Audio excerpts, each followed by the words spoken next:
We are recording. We're here today with Alex. How you doing, Alex? Doing great. How are you? I'm pretty good. I think I was maybe had heard of you a couple of times, Cato Institute, that sort of thing. I'm not. There's a guy on here named Glenn. His Substack is United States of Exception, and he's like a scholar of the history of von Mises and Cato and all these things. So he's written a lot of stuff on that, and that's not my area of specialty. But I saw a clip of a congressman like berating you over the idea that if you don't oppose immigration, you're directly responsible for the opioid crisis. And I think Pam Bondi came out and she said something like, and this maybe was a slip of the tongue or faulty logic, but something like, oh, I don't even remember what the figure was, but it was something ridiculous. Like, we've prevented 200 million opioid deaths because of what we've done, which is like, 2/3 of the population or something. So, um, just kind of introduce yourself briefly. What are you about? Are you trying to kill off 2/3 of the population with opioids? What are you trying to do here? Yeah, so my name is, it's Alex Nowrasteh, and I'm the Vice President for Economic and Social Policy Studies at Cato. I oversee a bunch of scholars who work on different policy areas. And for people who don't know, Cato is a libertarian think tank in Washington, D.C. We have existed since 1977. And I personally do almost all of my own scholarship on the topic of immigration. I've been working on immigration for about 18 years now in policy. I got started actually as an intern at another think tank and sort of moved up and across town to Cato about 13 years ago. And when I started on immigration, it was not a big issue. I thought it would be bigger. So I wanted to get in on it on the ground floor. Never thought it'd be the number one issue for about 10 years running. So partly I chose well, and partly I got lucky, I guess, career wise. And I am not trying to kill 200 million people. Um, just trying to create what I think is a better immigration system, better for the immigrants, better for Americans, a more moral and ethical system, but also one that works better in terms of increasing wealth and prosperity and opportunities for exchange across borders. So, I think there's kind of broadly two approaches to immigration, and I think you know uh, there's sort of a catastrophic view, and then there's kind of like a calculative, analytical view that compares. Okay, what are the benefits? What are the costs? Um, I think it's for the anti-immigration side. The catastrophic view is pretty clear. Like, we're going to lose our country, we're going to lose our civilization, we're going to become the third world. It's not going to, Tucker Carlson, even Steve King said, it's somebody else's babies, and it's the end of the West. White genocide, like these are the kind of, or as Vivek Ramaswamy said, the Great Replacement theory. So there's a whole spectrum of catastrophic predictions out of what will happen if we have immigration levels at the present day continued going forward. And then there's maybe a more analytic view that says, like, well, you have wages, and if we artificially prop up wages by reducing immigration, that could increase innovation because high wages leads to companies trying to innovate more, which is more of an analytical approach rather than a catastrophic approach. On the pro-immigration side, a lot of the arguments that I hear are, in terms of economics, more analytical. The catastrophic arguments I hear are more, well, if we restrict immigration, that's racist, that's fascist. It's going to create a moral collapse in our country, and it's also going to harm a lot of people who can't come in, who otherwise, would be able to have prosperous lives. Instead, they're going to be killed via war, starvation, whatever. It's going to make the world a worse place.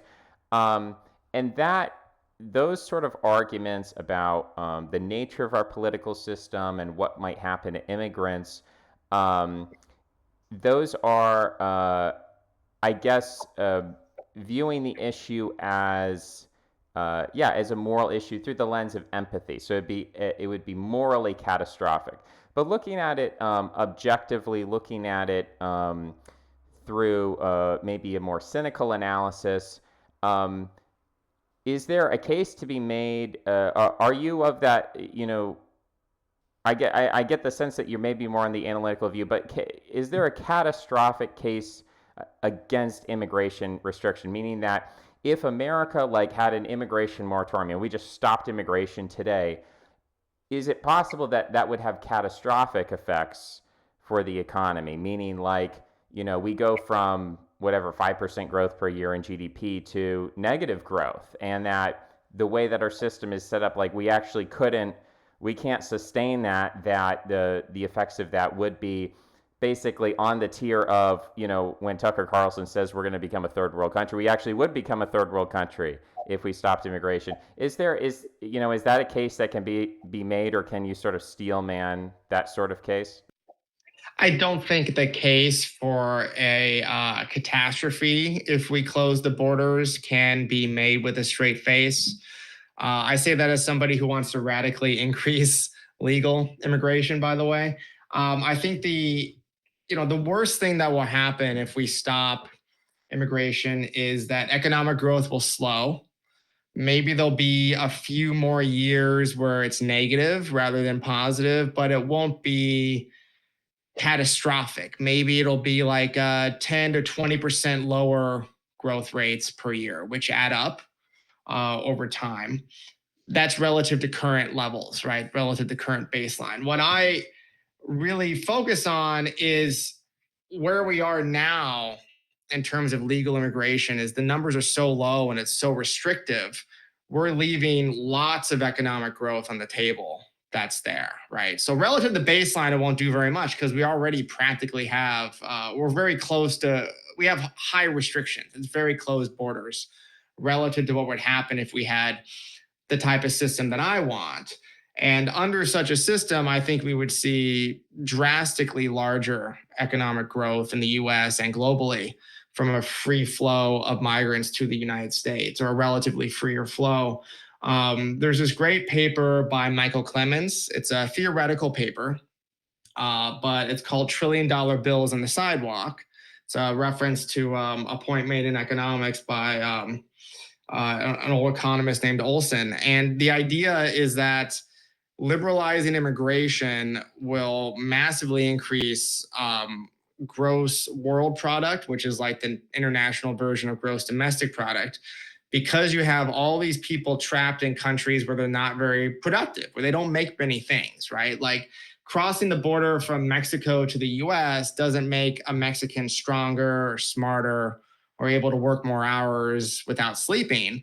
But what it does do is it puts him in touch with businesses that are more productive, with more capital goods and machines, with more workers who have better ideas. And as a result of that, his productivity will go up by, on average, about a factor of 3. And that's adjusted for prices, right? And Mexico is a country that is much closer to US levels of productivity. If you look at a country like Yemen, it's a 15-fold increase estimated for otherwise identical workers coming to the US. So you take a look across the developing world, it's about a 4-fold increase, median estimate for coming to the United States. So if you do that and you take a look and you assume like a large number of people coming to the US, you're leaving tens of trillions of dollars of economic growth on the table that would occur here, most of which would accrue to the immigrants themselves, who would be the major beneficiaries of this extra production, but much of which would also spill over to Americans and would occur in the United States. So the real loss of this is like a opportunity cost, like the cost of these immigration restrictions we already have is so gigantic that it's really hard to look beyond that. But that also means that since we have borders that are practically closed already, going a little bit further won't do a ton more damage. But what it will do is, instead of the population starting to shrink in 2040 or 2045, if we close the borders now, it probably starts shrinking around 2035 because birth rates are so low. And that would be very bad for lots of reasons: economics, socially, for the state of America's entitlement programs. But that, 5 or 10 years earlier, shrinking population is not, catastrophic. Okay. Yeah, a couple. So two questions come to mind. One is regarding internal migration within America, and the other is regarding Canada. So on the first question, it would be so I've written an article on NIMBYism and YIMBYism, and I think the primary cost of NIMBYism is that it prevents young people from moving into cities, where, as you're saying, a rural area in America doesn't have a lot of job opportunities. So that's bad for workers because they can't get jobs, and it's also bad for companies because they don't have access to labor. So if you reduced some of those NIMBY restrictions, you'd allow people to get jobs and experience, and you'd allow firms to get access to labor, which would increase growth. So that's kind of, it's a similar issue of people who already live in cities are afraid of new people coming in for a variety of reasons. They're protecting their equity. They are afraid of crime. They want to preserve the culture of the local neighborhood. These are all the same arguments that are basically Yeah. made by NIMBYs internally within the United States against their fellow Americans. Then you have the national level. And so I guess the question is, have there been attempts to kind of compare and contrast calculative empirically, like, I guess if you had two buttons and one said you can eliminate all NIMBY restrictions in America or you can eliminate borders in America, which do you think would produce more economic growth? That's the first question. So I believe there are some papers about this spatial inefficiency from building restrictions in the United States. And if I recall, it's been a while since I've read them, but if I recall, it's something like 15 to 25% of GDP. It would be about higher if you had more workers reallocate their locations to places like cities where they're more expensive. That's what I recall anyway. So that's a pretty big bump. Uh, but I think the global worldwide increase in economic production from liberalizing immigration does outweigh that by quite a bit. Um, because the difference in wages from like a rural American going to the city, like it's a big difference, but it's not like a factor 10 increase, right? Or a factor 4 increase even. That's what it is for migrants. Now, of course, the best policy would be to do both so that we can liberalize housing and make it cheaper to live in more productive areas in the United States. And then you can have people from around the world and from inside the United States sort of reallocate their locations to where they're more productive.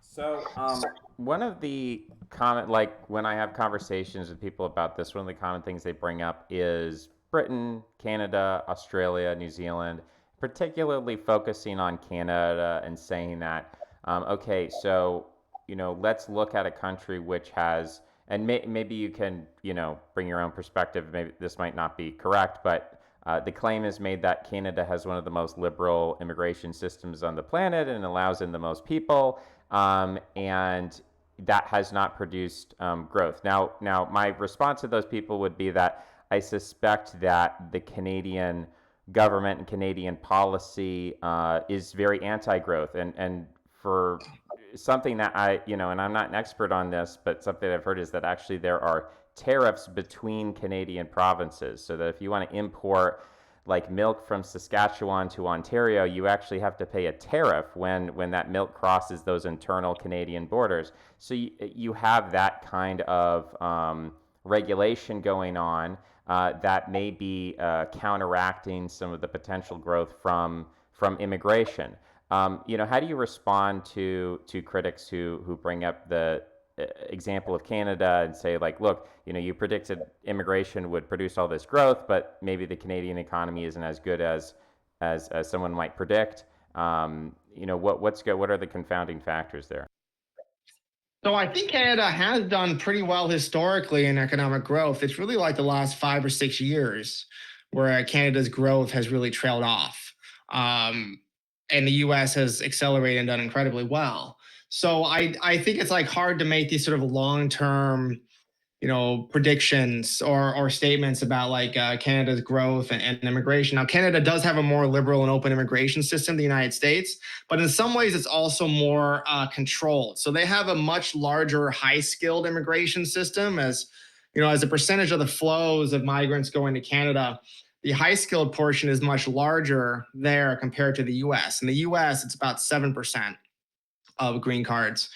In Canada, I believe it's not a majority, but it's around 40%. And then if you add in other economic visas like the provincial nomination program, I think it approaches about 50%. Less, but it approaches it. The problem is it's based on a point system up in Canada, and what a point system does is you have to get a certain number of points as a migrant to be allowed in. I think it's 66 points, and the point allocations are decided by the government. So you get like this number of points if you speak French, this number if you speak English, this many if you have a college degree, if you want to live in this area, all this like different stuff, right? So you have this problem where the Canadian central government is being assailed by rent-seeking companies and industry groups and their own prejudices to allocate these points according to what they think is best. And so the quality of high skilled immigrants in Canada is lower per person than it is in the United States. Because the United States, it is based on whether the company wants to hire you and whether they want to go through the regulatory crap of hiring you, right? So that's just like a better mechanism to individually select better people.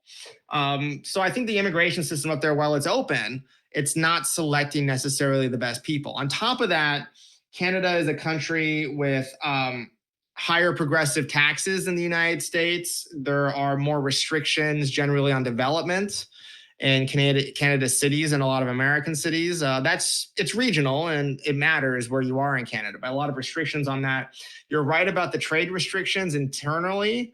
Those are pretty onerous. And there's a lot of like similar zoning issues and a lot of regulatory issues, especially in the energy sphere, that have really held, I think, Canada's economy back.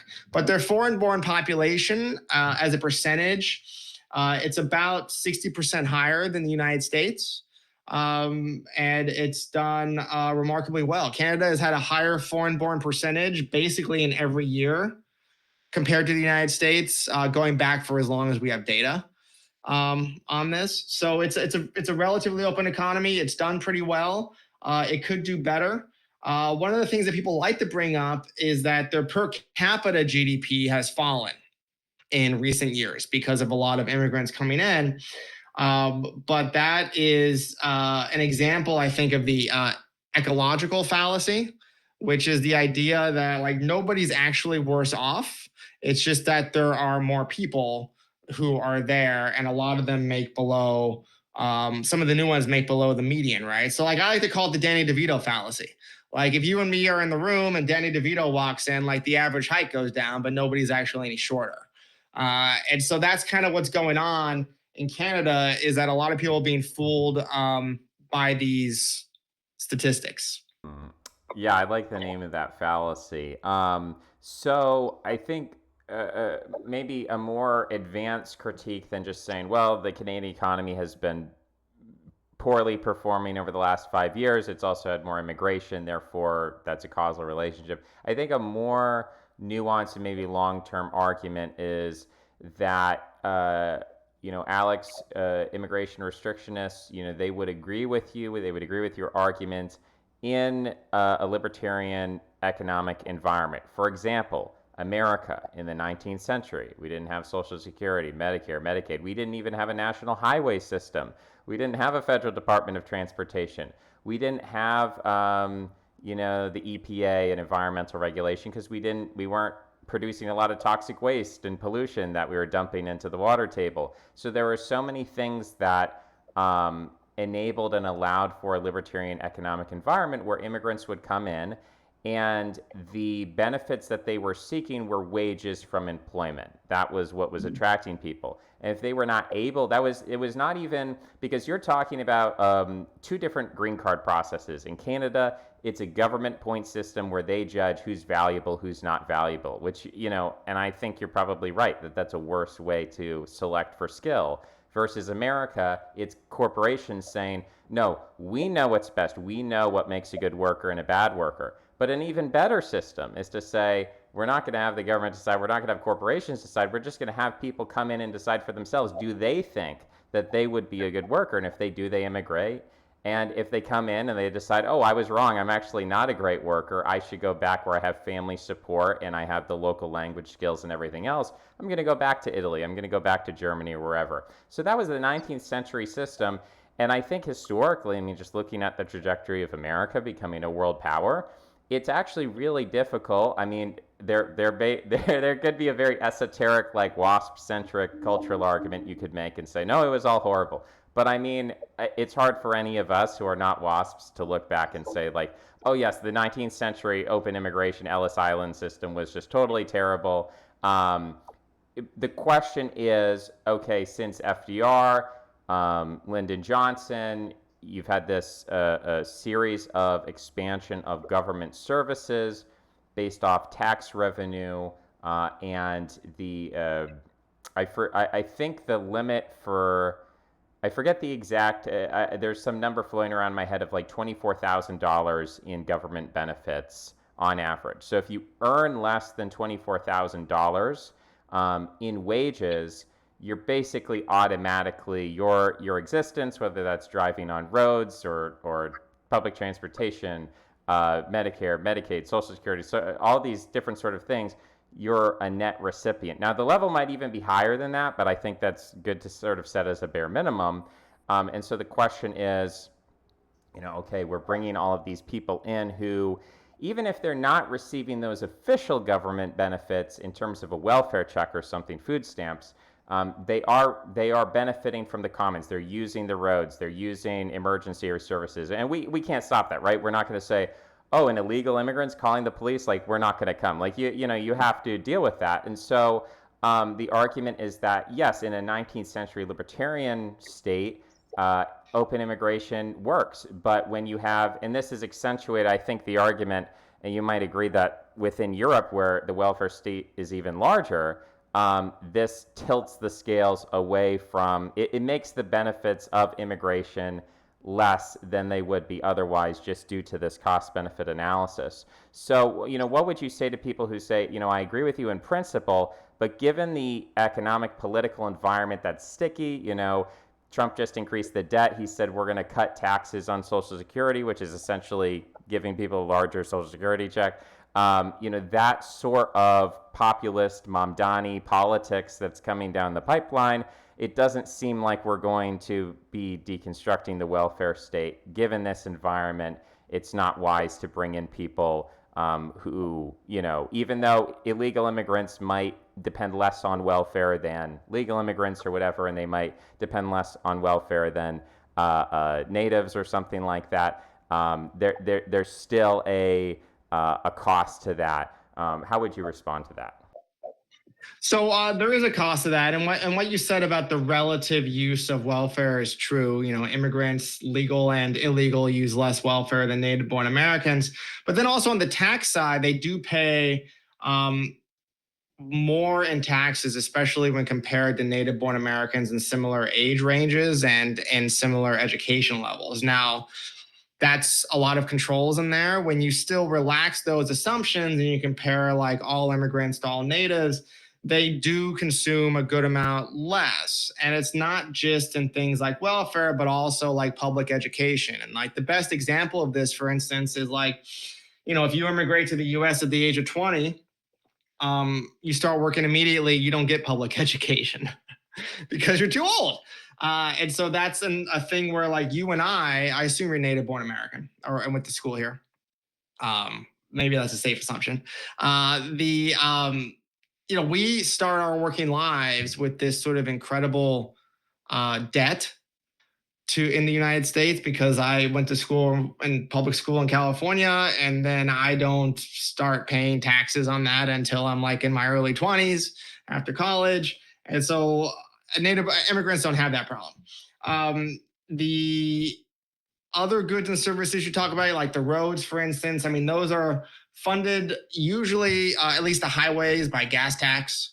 So you pay a lot of that when you pay that tax. It's got a trust fund that's going bankrupt, but you pay that tax when you buy gasoline. A lot of local roads are paid for by sales tax, which you can't really avoid. Maybe immigrants don't buy enough stuff to pay for their portion of the roads. Maybe they do, but the fiscal cost estimates are, they have a fairly broad range, and they lean positive in the United States. They lean positive on the local and state level and on the federal level, more positive on the federal than on the state level. And one of the major ways that they do contribute more is just by being a little bit younger. So they have more work years, um, and they will be working for a longer period of time than the current cohort of like native born Americans on average. So I don't think the fiscal side is a very good argument. It looks like there's probably more evidence for the claim that in order to have a welfare state, you need a large number of immigrants coming to the US to pay more taxes into the system to sustain it. Now, in the US, a lot of immigrants just aren't eligible for means tested welfare benefits unless they've been here for a certain number of years on certain types of visas. There are exceptions to that. It's a large welfare state, lots of exceptions to these things, but that generally holds. And if we're really, really concerned about this still, I'm not super concerned about this. I mean, I am a libertarian and I want to do all the libertarian things to the welfare state that you can imagine.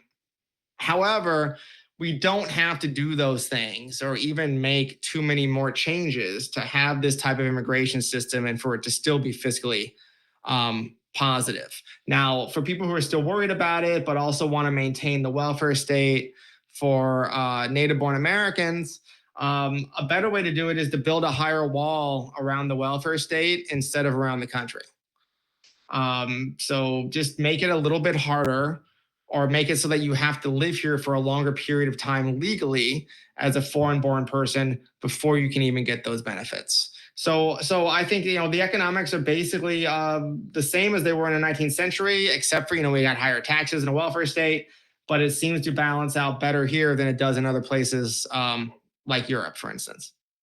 So the rolling on to the more kind of sophisticated anti-immigrant arguments, this is one that um, you could call it non-economic, although you could also say that they're systemic. There's a systemic economic value to social trust that maybe is not easy to calculate moment to moment, but in the long term, you could say things like it contributes to political stability, and ultimately having political stability is good for your economy. So there's the social trust argument being that when you bring in when you bring in large numbers of people from culturally distant places, the rate of assimilation is low and slow.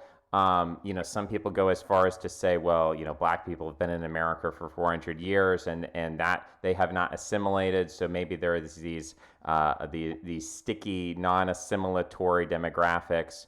That they make this argument that there's a threshold or a tipping point where when social trust gets too low, you have these catastrophic effects. They point to, they say, this is Brazil, because Brazil is a diverse country, or South Africa, low social trust. You get these effects where it leads to corruption, where everybody kind of says, well, I'm simply here for money. This is an economic zone. And therefore, I'm kind of being sold to the highest bidder. Like if someone wants to pay off the police to not do their jobs, it's like, well, I don't really have any loyalty to this country. I don't have a concept of civic duty. So, I'm just going to allow organized crime to take place, which reduces foreign investment, because if I'm a foreign investor, I don't want to invest in a place that's run by organized crime, and so on and so forth. So, is there a way to kind of empirically test these hypotheses and try to figure out, what is the cost to this? Is there a way we can ameliorate that, or what sort of strategies can we do to deal with that problem? So I'm glad you asked that. I wrote this entire book with another economist, Benjamin Powell, called "Wretched Refuse: The Political Economy of Immigration Institutions," and we tried to look at what we thought was the best anti-immigrant argument, the one that would convince us if it were true, and that can be boiled down to, the U.S. is rich for various reasons, possible reasons. Immigrants come from poor countries. Maybe they'll break whatever it is that makes the US rich, right? And if that were to happen, that would be a catastrophe for the US and the world. So one of the things we considered was this sort of cultural argument, which, the trust literature that you mentioned, or the trust argument that you mentioned, is a subset of that. And I went into reading the trust literature, thinking that this would probably be the section of the book where I would have to say, hey, there's something to this argument. And basically, after reading about 500 pages of these academic articles on it, I realized that this literature is basically all fraudulent. And I think it's just complete crap, to put it bluntly. And I was so angry after, because I had heard a lot about trust and the economics of culture for a long period of time. And I had thought that it was legit. I hadn't looked into it deeply, but I thought, well, economists, they know what they're doing. I'm an economist. I trust me. So I'm going to trust, these peer reviewers, right? Anyway, it was like an epistemic shock to realize how bad, like truly bad, empirically and theoretically, this literature is. So to put it bluntly, like the trust literature, relies on this question from the World Value Surveys and other surveys around the world. And the question goes, I have it right here if I could get it up real quick. But it goes, quote, generally speaking, would you say that most people can be trusted, or that you need to be very careful in dealing with people? And the responses are, most people can be trusted, you can't be too careful, and it depends. And this question has been asked going back to usually the 1970s and many other countries. And what happened was, in the 1990s, a bunch of economists who were embarrassed and are frankly still embarrassed. We're all embarrassed economists because we can't explain economic growth very well. And so what they found was that countries with higher trust seem to be richer. Therefore, well, that must be what's going on. And this whole vast literature developed of what, in my opinion, is very cheap and very bad empirical research that tried to link responses on this question, this survey question, across countries and across decades with economic outcomes.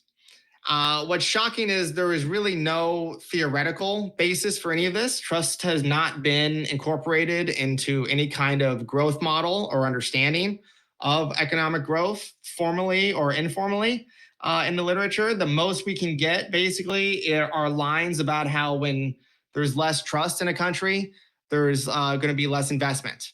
How or why or whatever, totally unformalized. So there's not really a thing to test that has been stated in a formal way in economics, mathematically. The second problem with it is that the trust question does not produce internally valid results. So what this means is that basically the results, like when people talk about what the results mean, it means radically, like the answers to those questions mean different things to different people. So for instance, you ask people in Japan, like, hey, what does this question mean? Is this referring to like all people? Because when you're asking in Japan and then you ask people what the question means, and this is research that's been done, people think it means, oh yeah, I trust the people I interact with generally, rather than like everybody in total. And when you say like, okay, well, do you trust like strangers? Their trust levels are below the American average on that. So it's like you're asking questions that are interpreted very differently across countries. The other thing is there are these like really weird data problems where in some countries, and my favorite example of this is Iran. Iran goes from like 2/3 of people saying they can trust in 1 year, and then the next year's survey, it drops to like 19%. And then the year after that, it goes to like 42. And it looks like the country got hit with like a nuclear war, like in the meantime, like these changes are so vast. And this is the problem in many of these different countries, right? So it's like, I just don't think the data quality are very good. Um, the other thing is responses on this question do not predict how people behave in lab experiments when you do the game theory questions. So you have like trust games, ultimatum games, these other games and labs, and people have legitimate criticisms of those. Like I get it. But you should expect that the responses on the trust question in the survey for individuals should correlate with how they behave in these games, and they don't. And they don't in the United States. They don't in other countries. There's a handful of countries where they do, but most countries they don't correlate. So that's really weird. There's something really odd going on about that. I would say that people's behavior is probably better indicator of this than their survey questions. The fourth major problem is that many of the major papers are contaminated just by an enormous amount of like statistical biases and sample bias. So, for instance, the first paper that took a look at this in 1997, they had their entire sample.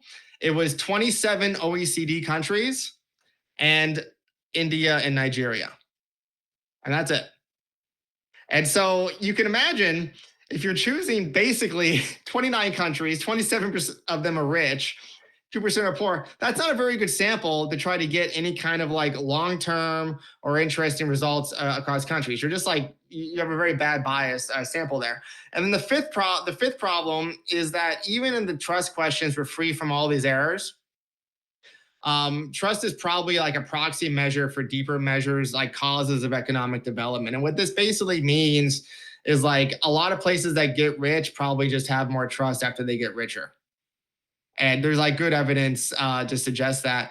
And then, of course, the last thing about this is let's say like a lot of these problems are because these are data taken across countries, right, in different cultures. If you do this regionally in the United States, you have vastly different responses to the trust question in different American regions. And you try to regress that on economic outcomes, on income, on growth, whatever you want. It doesn't predict anything. It's not correlated with anything. All the results are null. So basically, I went from being somebody who thinks, hey, there's probably something in this literature that we should pay attention to, immigrants could really undermine it, to coming to the conclusion that at least as people in the immigration debate talk about it, and as the economics literature broadly talks about it, there's really nothing here. It's a massively flawed literature. Now, that's not to say that trust in and of itself doesn't matter, right? I think the areas where trust probably matters, and there's some good papers on this, is like, do you trust the courts? You know, something very specific, right? Do you trust the police? Do you trust businesses to be honest with you?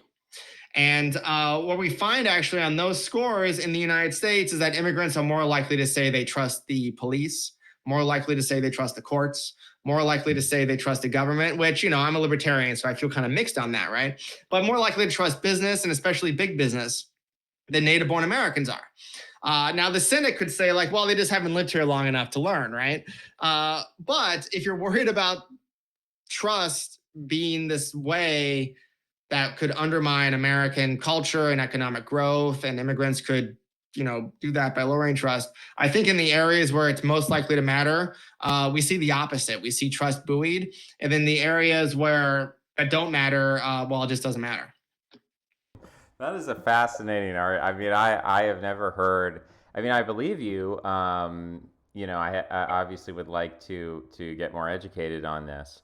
But I'm gonna have to update my model. But what I'm imagining in my head is that you have, because I'm actually looking at there's a Substack graphs about religion. Ryan Burge, he has an Yeah. article entitled "Church Attendance Used to Drive Up Trust, It Doesn't Anymore," and this he kind of goes through the GSS and looks at these questions of can you trust people, can you not, or does it depend?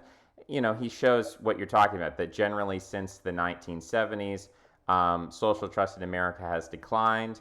But he breaks it down by partisanship, and he shows that for Democrats, the change has been much less, whereas for Republicans, it's been much more dramatic. So for Republicans, they actually used to be, if you went back to 1970 and you asked Republicans, and Democrats, you said, can people be trusted? The Democrats would be less trusting than the Republicans. But since 1970, the Republicans have flipped the script, and they have become less trusting than Democrats. And so, the question is, why is that, right? So it's like, to your point about immigrants coming into the country and being like, I love America. I trust the police. I trust the courts. I mean, this is a great country. It's much less corrupt than the country I came from. Whereas Republicans who tend to be more conservative, more religious, more white, are saying, you can't trust this country anymore. The country's going to hell. And I think conspiracy theories play a part into that. He also has data by education showing that people who are less educated tend to be less trusting, and he shows how that's changed over time. For basically every category from the lowest education to highest education, everybody's become less trusting, but it's consistent that educated people typically are more trusting. You talked a little bit about this question of social trust and maybe what is the cause behind it. So let's maybe look at corruption. So one of the causes behind corruption could be nepotism. So if you have like a clan-based system where you put your personal family first over, civic duty, then that's an opportunity for corruption to arise. So cultures which have lower levels of nepotism, they say, well, yeah, he's my brother, he's my cousin or something, doesn't mean I'm going to break the law because of that relationship. So I think there probably is something about low ethnocentrism at a cultural level that helps combat corruption. I also think there's some evidence that being high in openness tends to be inversely correlated with nepotism. So the end result of that is that cultures which are high in openness, and maybe for other reasons as well, are higher in innovation. I mean, it kind of makes sense to me. If you're open to new ideas, you're open to innovation. So this is, going beyond social trust, because I'm not as well read into the literature as you are. So I'll take your word that a lot of it is bunk and a lot of it is nonsense, and that's not just particular to this one issue. A lot of social science has systemic Yes. issues. So let's accept that fact and then go a little bit deeper and talk about personality. So, and a lot of people like to talk about IQ, and I think going back to the Danny DeVito argument, like, let's say I'm in, my eighth grade classroom, and a kid with special needs comes in and is sitting next to me at a desk or whatever. Does that make me dumber? Does that make the quality of the teacher worse or the curriculum worse? No, not necessarily. But in terms of personality, maybe personality, unlike IQ, where having someone, sit next to you in class who's maybe a bit dumber than you, it doesn't necessarily lower your IQ. But maybe a case could be made that personality is a bit more culturally infectious. So if you're in a classroom and there's it's a Montessori school and everyone's really open-minded and free-thinking or whatever, and then you bring in people who are low in openness or high in nepotism, that has a kind of rub-off effect, and that when you have a native population and a foreign-born population and you mix them together, the end result is that the immigrant population is probably going to become more open, is probably going to become less nepotistic, but that actually might make the native-born population more nepotistic and less open. So is the end result for the country of America is less openness, more nepotism. Maybe globally there's a net decrease in nepotism and a net increase in openness. I don't, I'm not going to simulate that in my head without having some high tech models. But these are some ideas that I think could be proposed as maybe a deeper question of what's the impact of this. What do we have to be aware of, even if we still decide that this is still a net good for the country? Being aware of, okay, this could be a cost, and therefore we can take active steps to mitigate it and to think more intelligently about it. Have you thought about national personality traits? Because I feel like people have probably asked you about national IQ and things like that, and that's again a more Danny DeVito thing. But what do you think about personality and sort of those rub-off effects? So I think what often gets lost in this discussion is that the immigrants from, let's say, country X are not like the normal or average people in country X. Usually, people who decide to immigrate are self selected and they're unusual. The type of person who decides, I want to move to a country with a different language and a different culture because I want to make more money and or I like it in this weird foreign place more, or I'm thinking about like how my kids are going to do or my grandkids, right? And then my family in this place, long-term thinkers, they're typically different. Those types of people are different than the people leave behind. And you see it in the US, like the people who move across states are typically different than the people who stay close to where they excuse me, to where they grew up, right? And so what we see in like a lot of these personality traits, at least on the openness score and others, is that immigrants are typically like the most open and cosmopolitan thinking people from their societies.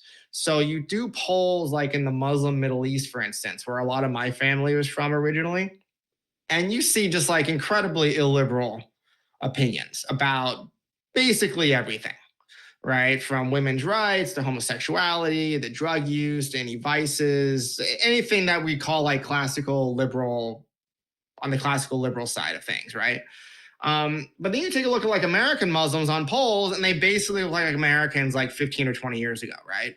So like more conservative than your average American, but I don't think we'd call Americans in 2010 or 2005, right, as these like retrograde.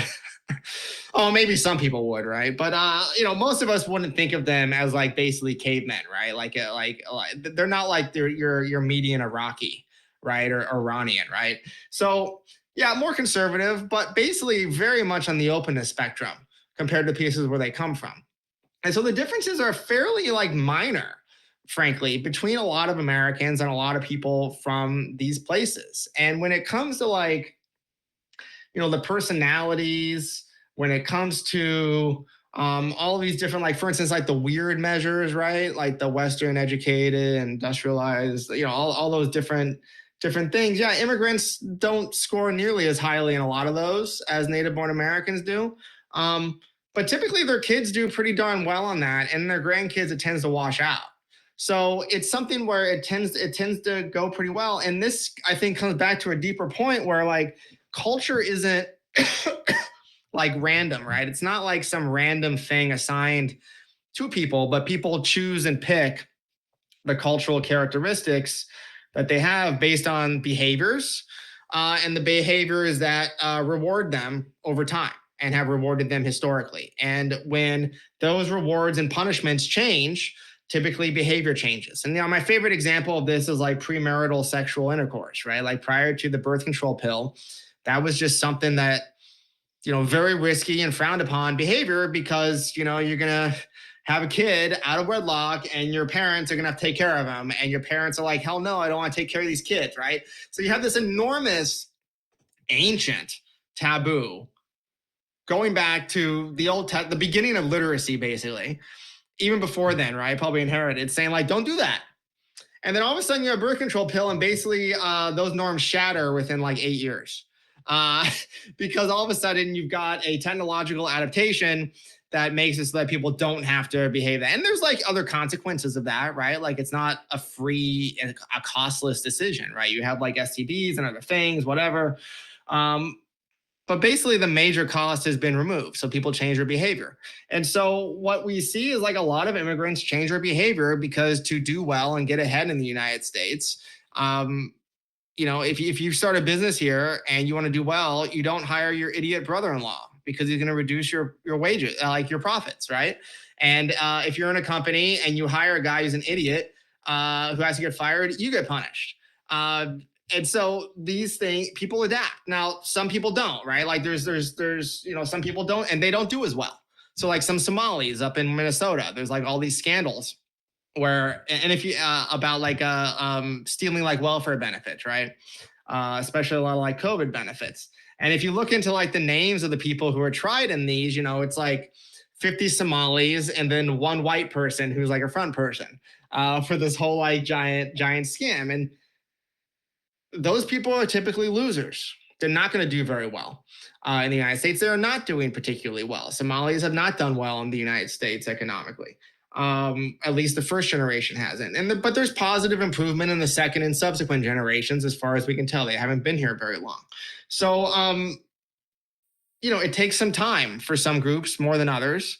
So yeah, I thought about that a bit. I mean, on the corruption side, there's this interesting paper that just came out a few months ago about this in the Journal of Economic Development or Development Economics, um, about how migrants who have more experiences of corruption in their home country before immigrating to the US, I have a much more like adverse response to corruption when they encounter it in the United States. They really like hate it a lot more, really despise it a lot more, and a lot more into rule following because they have seen the response. And this is something where, like, I have an anecdote about this. It's, take it or leave it, right? It's an anecdote. But my grandfather from Iran, um, he, came from like a well-off family, but that's a culture and an economy set up for nepotism. Always has been for a very long time. And he hated that, like despised it. He thought that it was holding him back. And so when he came here, basically like the worst thing he could say about somebody, right, is like, oh, that guy just got hired because of his brother, because his family. Like, is basically like that was like a huge insult to him when he would describe somebody else who he thought was incompetent, right? Now, it's just one person. Maybe he's an outlier, but it seems to be fairly consistent with what I know about the literature on this. Yeah, that's interesting. I mean, I think that certainly there is, as you say, there are selective effects when people decide to migrate. And I call it the smart mover effect. And as you say, Yeah. it doesn't matter whether it's from a city to a city, and in fact, I looked specifically at four categories of study that broke down Americans into, it was rural, suburban, urban, and urban core. So like urban is like you're living in a small city of 100,000. Urban core is like million plus.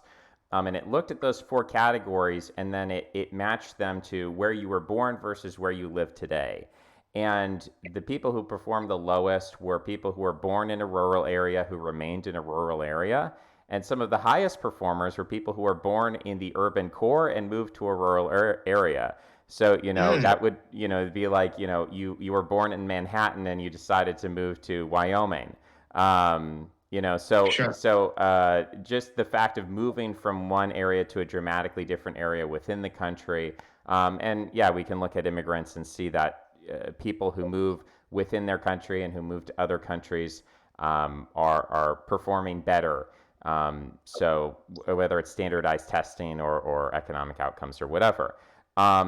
So I think that is true, but I think so from a global perspective, uh, yeah, it's definitely you're getting the cream of the crop. The question is, um, when you're bringing in people who are performing very well, the question is, and this isn't necessarily, I mean, we're kind of getting very abstract and very distant from being able to quantify this in economic terms. But one of the things is like, for example, if you bring in people who are like, I know in America, we have like two big semiconductor companies. It's like Nvidia and TSMC. I forget what it is, but it's the Taiwanese one. And like the two people who run both of these companies are cousins. And it's like that's not that's kind of what your grandfather was talking about. It's like, okay, yeah, two biggest semiconductor companies both run by the same people, or same family. So I think there is a concern. And honestly, I would say this about the Trump administration, even though people think of Trump as a native born American, whatever. Both of his parents were immigrants. His father was German, his mother was Scottish. Most of his kids are married or partnered with immigrants. And he's been one of the most blatantly nepotistic presidents in history. So I don't just think about this in terms of like, oh, those third worlders are all corrupt and nepotistic, and white people are special and immune from that. I think that culture is generally. I think it is dangerous, not just economically, but politically and sociologically, to see that kind of blatant corruption, like the deal with the Gulf states giving a private jet and Yeah. things like that. It's like it is concerning to see that behavior modeled, and it is concerning to think that what might the effect of immigration be on that, even if it isn't immigrants themselves bringing in corruption and nepotism, the kind of reaction and the kind of, and we're seeing that among Republicans, right? They're lowered social trust, and also Christians for a long time had higher social trust, or answered, more in the affirmative. You can trust people. Now that causal relationship has reversed for the first time in history. Just this past decade is now people go to church more often or less trusting, and that never used to be the case. So to me, these are worrying trends, and I worry about not just the immigrants themselves. That immigrants are coming in, they're bringing terrible values, but that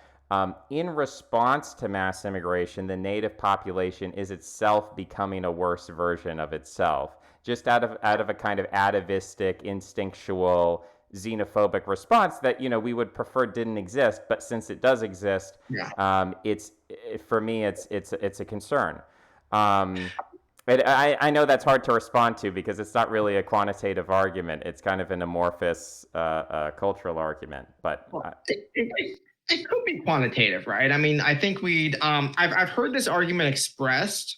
I've never seen it like formalized though, right? Or people trying to test it. Like you can test it in sort of an easy way, right? Like immigrants come for a while and then something bad happens with corruption, right? Or corruption levels go up or the president behaves worse. I think it's like probably pretty hard to draw a I can line actually or give you an example, I think, of a yeah. quantitative measure. So there's been these series of studies done, and I'll try to cite this in the show notes. But basically, when white people are told you're going to be a minority in 2050 or whatever it is, they then give more conservative responses on a whole host of issues, not just immigration, but just generally they're more pro law enforcement, or they're against the welfare state and taxes and things like that. So maybe there are some parts of that if you're conservative, you think, well, it's good. We should be sounding the alarm on this to make the country more conservative.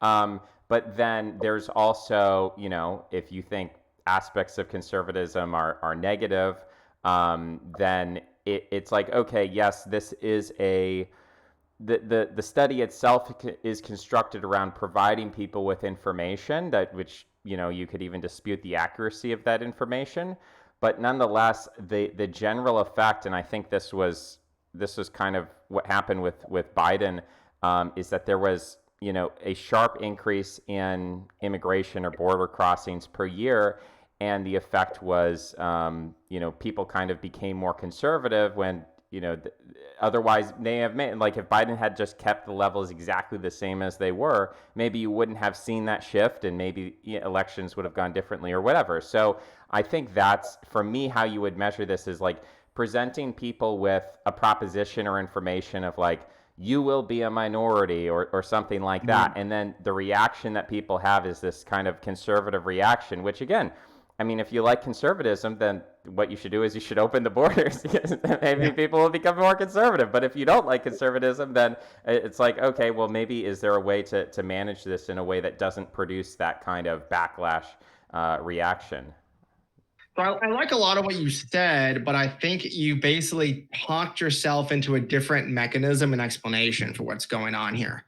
Where I think what you're describing is an increase in chaos, and the perceptions of chaos is what I think is driving a lot of people to steal from the system more, like, and be openly corrupt and be openly not liking things and openly defecting from a lot of these social games in a way before, right? So like under the Biden administration, you did have a lot of this border chaos that occurred, and it occurred for a number of reasons. We don't have to go into all that, but the fact is that it did happen. It happened under his watch, and the result is that it turned much of the population against even legal immigration. We've seen that go on. I think that's a reaction to chaos not necessarily a reaction to the cultural traits being brought in or immigrants impact our culture, but more just the chaos. And so if those people had come lawfully, let's say, through an orderly process, they fly into New York with a visa and get it stamped like anything else. You don't have these dramatic images along the border. You don't have this scary numbers or whatever, people just coming in. I think the reaction would be, 95% less to that, right? So if it were like a pure cultural argument, the immigrants are bringing a culture and institutions and Americans are reacting to that, I don't think the mode of entry would really matter that much. But I think it's a reaction to chaos. And I think that cuts both ways, right? Like you could be an immigration restrictionist and see this chaos and be like, see, we need to have more control. Or you could be very liberal in immigration and say, well, see, these restrictions aren't working very well. We need to make it more liberal and open and easier to come here so it's not chaotic, right? So you could go like both ways. I obviously side with the latter and not the former of those. But that's what I think is really going on. And I think you see that in large areas of American life. I think you see this in crime, especially around the Black Lives Matter riots and thereafter. You saw a lot of increase in chaos, and people are like, forget about it. Like I'm going to take as much as I can. You see it in any kind of rioting situation. I think you see it like in sort of like chaotic economic situations where the government is in there with welfare and benefits and subsidies and whatever. People sort of take whatever they can because it's super chaotic. You see it in taxes. Like you do all these polls about like, is it okay to cheat in taxes? And everyone's like, yeah, of course. And partly, I think that's a reaction to it being like a very complex and chaotic system that's seemingly like random, right? So that's what I think is going on. It's just a reaction to chaos. Yeah, I think that's very well put. And I think yeah, we could talk about the impact of COVID policy, and it was 2 weeks to stop the spread, and then it was this and that, and then it was vaccine mandates, and then it was like, well, you can have a religious excuse, and there were so many different signals and messages, and people saying, oh, I'm going to lose my job because I, don't want to take a vaccine, which, admittedly, people have been required to take vaccines for decades now in public schools or whatever, so it's a little bit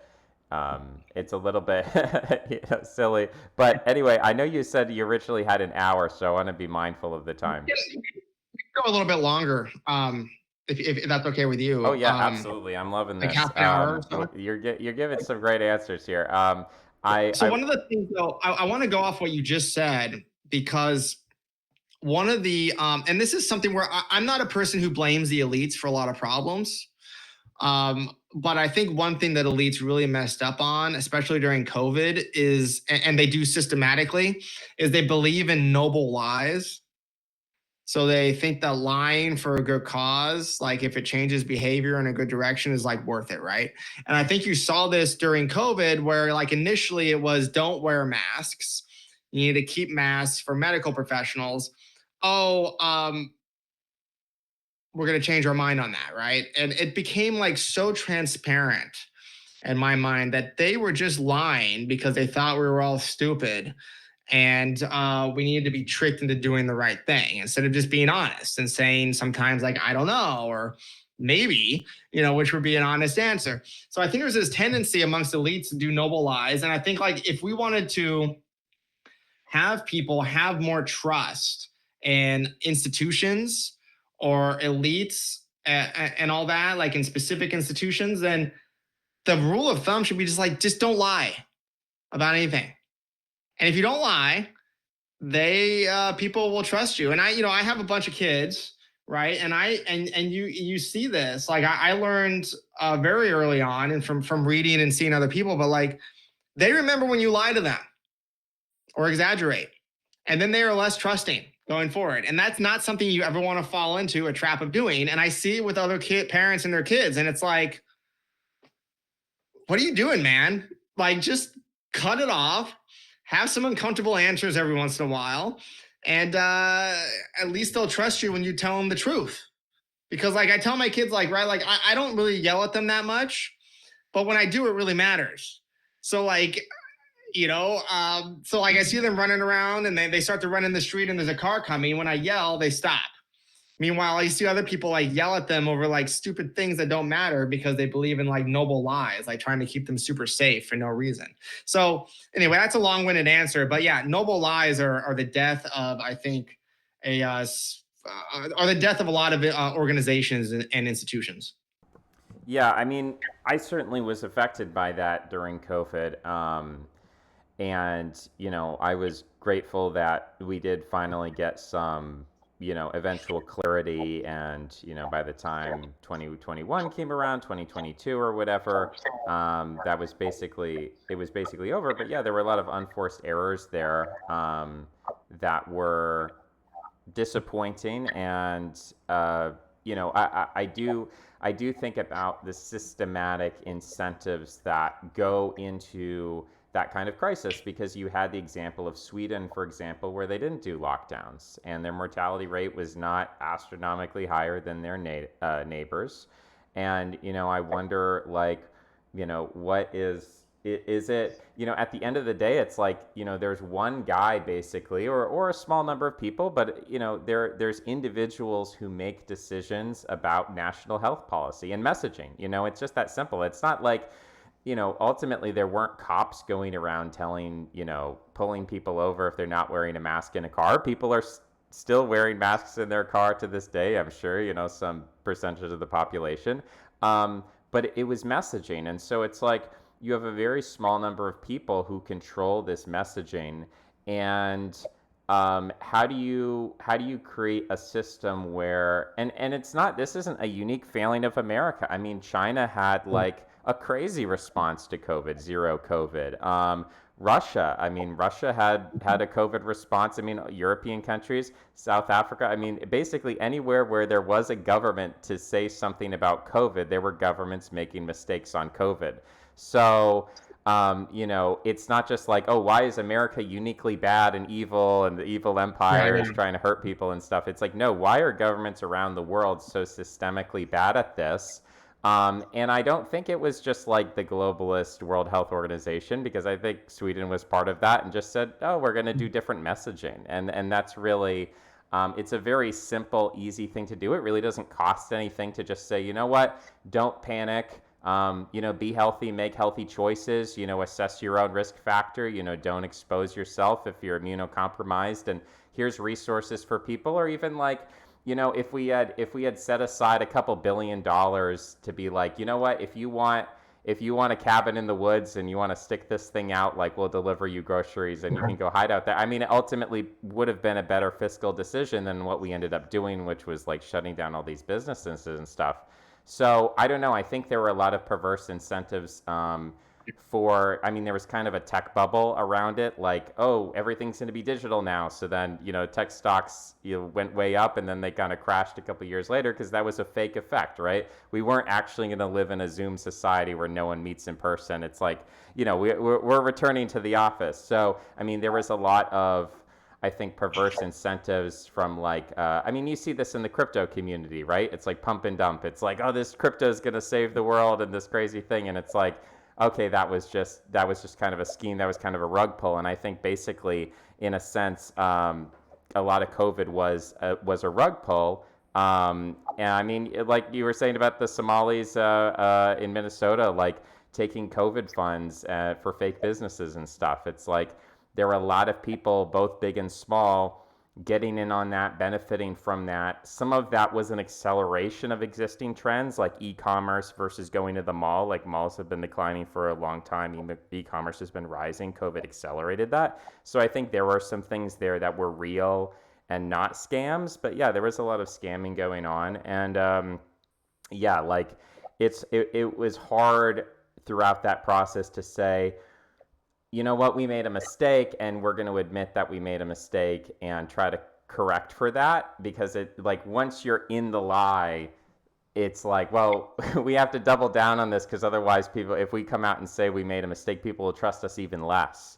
It's kind of a catch 22. So yeah, I No, don't I, know. I, yeah, I mean, I agree with a lot of that, right? Like the incentives are really bad for public health agencies. And I think that's a symptom of just incentives generally being bad.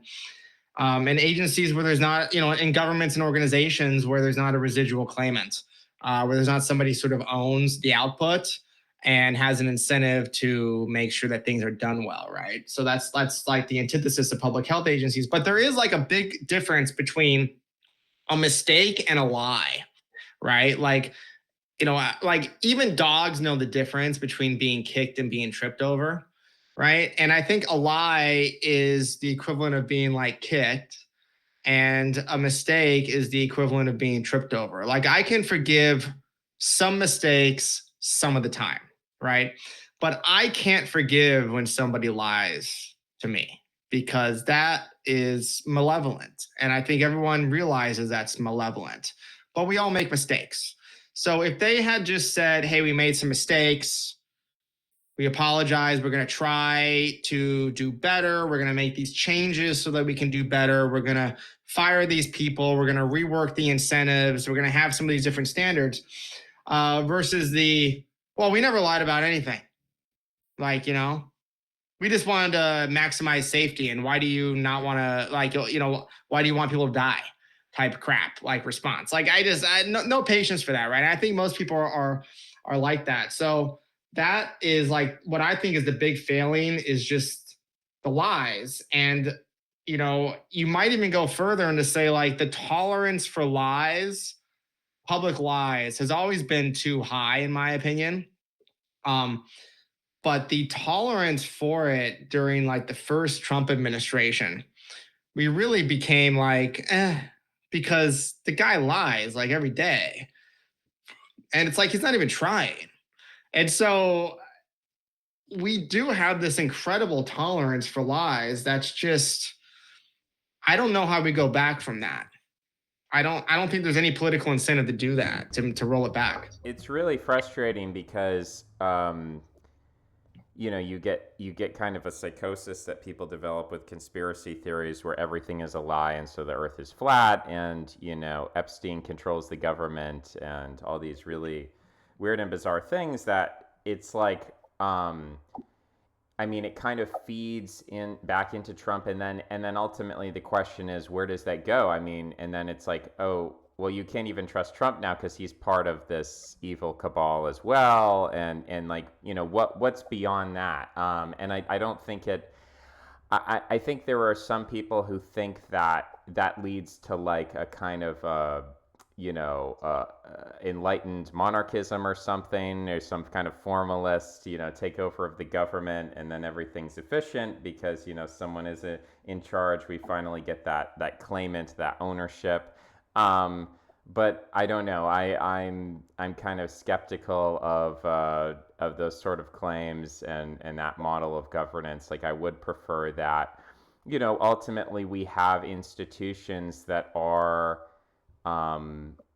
anti-corruption and anti-lies, and like I think that's kind of the spirit of science to me, is that, yeah, I mean, we all have this common knowledge, we all believe these things, but at the end of the day, there has to be a fact checker, there has to be someone who's testing these things, who's not trapped by these incentives, and it's like it's an independent institution. Now that's an ideal, and you're never able to perfectly instantiate that, but there is a spectrum of it where it's like, yeah, you have North Korea where the guy's a god and we all just worship him, and then there's there's the other end of the spectrum, which is kind of like I think like basically a Calvinist kind of culture, Switzerland or the Netherlands or something, where it's like, yeah, we're kind of radically skeptical, and we don't have we don't tolerate those sort of the emperor has no clothes, just going along with it, just pretending.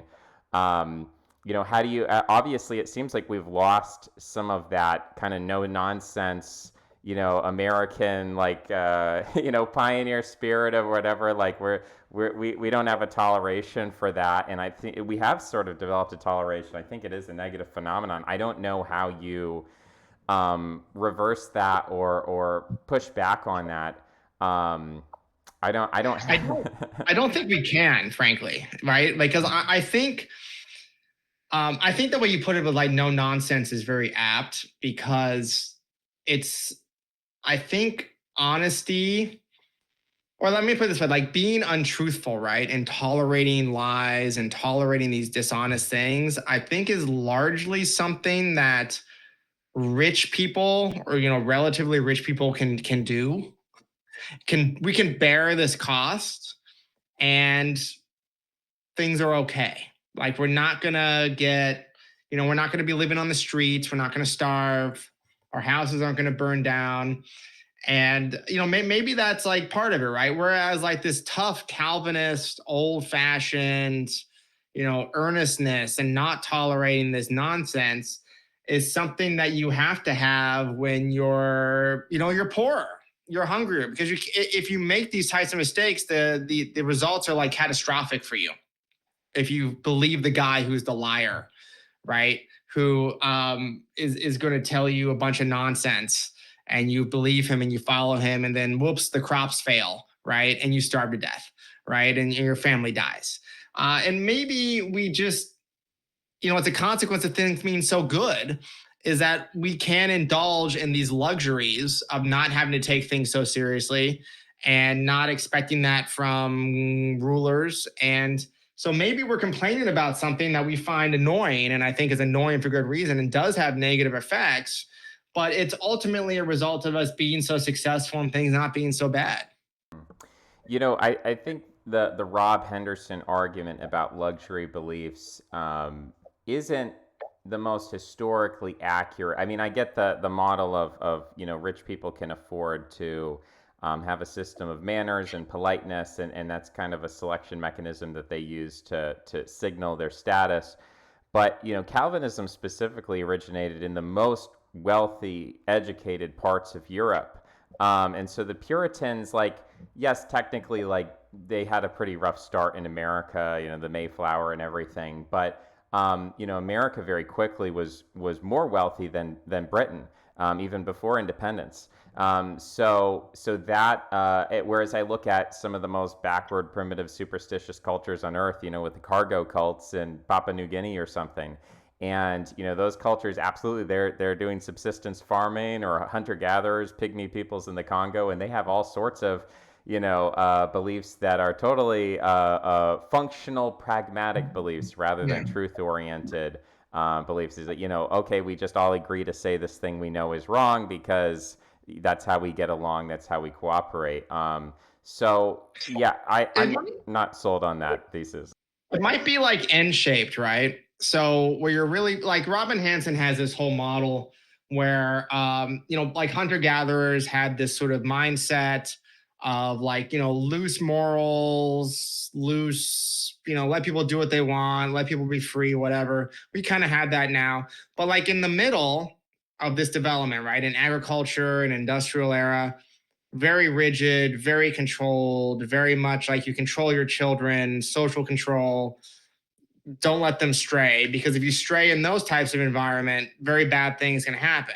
Meanwhile, if you stray now, or you stray where you're a hunter gatherer, at least according to Hanson's argument, not as much, right? So you can kind of afford to have these types of luxuries. So it's not really like a luxury belief thing, because I think a crucial story of like a crucial component of Rob Henderson's theory, which is one of the reasons why I don't buy it at all, is the idea that like the rich people don't really bear these costs, right? And this is something specifically a cost borne by the people who practice it, right?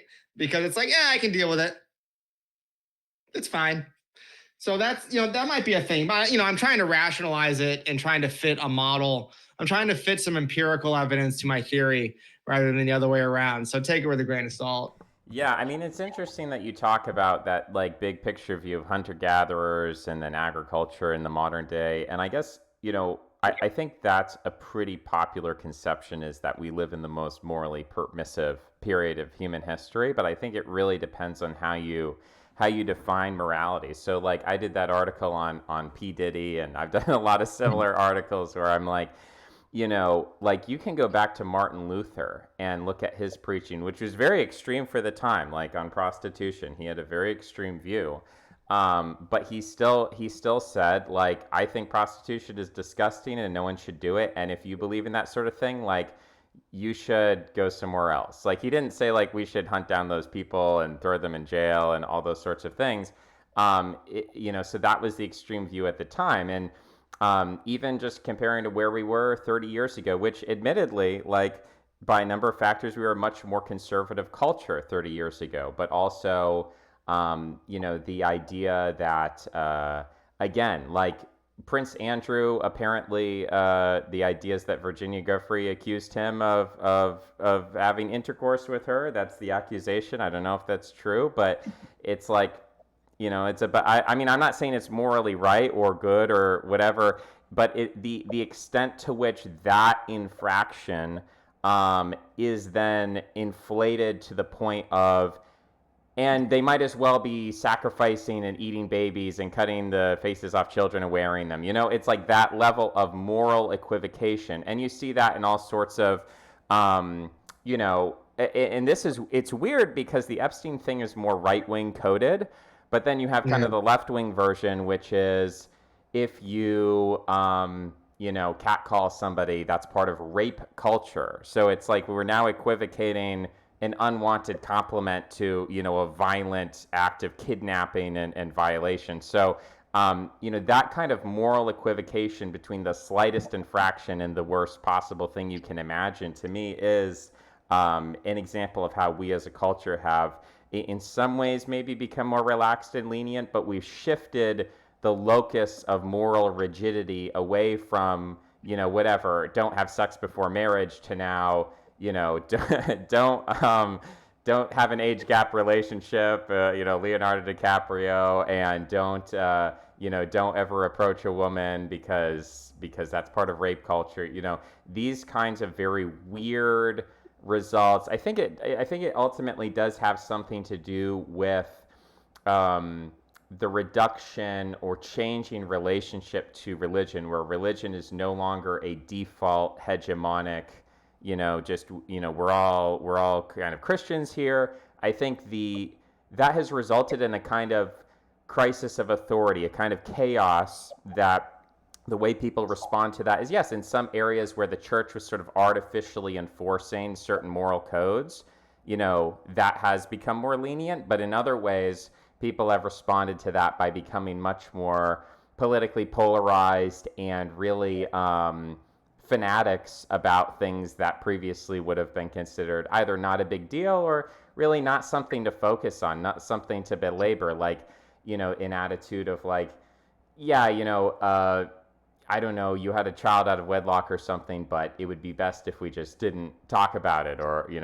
didn't hyper focus on it. And now it's, the conspiratorial mindset is like anytime there's a small infraction, it's turned into and sexuality is a big part of that. But with immigration, I think it's like, well, Joe Biden had chaos at the border, and therefore it's a white genocide plot. They're chasing down every white person and trying to kill them all. It's like, well, those are not actually equivocal things. But Yeah. that's The my view of the state of morality in the country.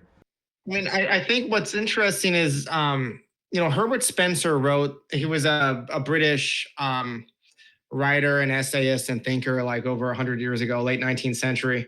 And he has this essay where he writes about how basically the better things get, the more they improve, like the louder becomes like the anger over the badness that remains, right? So like we have, it's sort of like a quantity theory of anger where like people just need to be upset to a certain amount. And if the world's getting better and there are fewer things to complain about, we're not going to be less upset. We're just going to channel all of our anger on those things that remain, right? So, in so many ways, this is like the best time to live.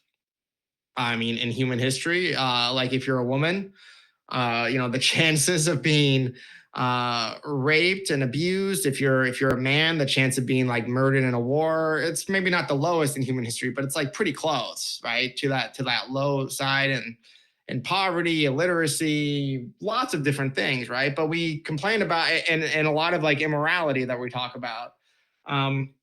It's pretty awesome. Um, but man, we got to be really, really. That just means that we're going to be more and more angry about the injustices that remain.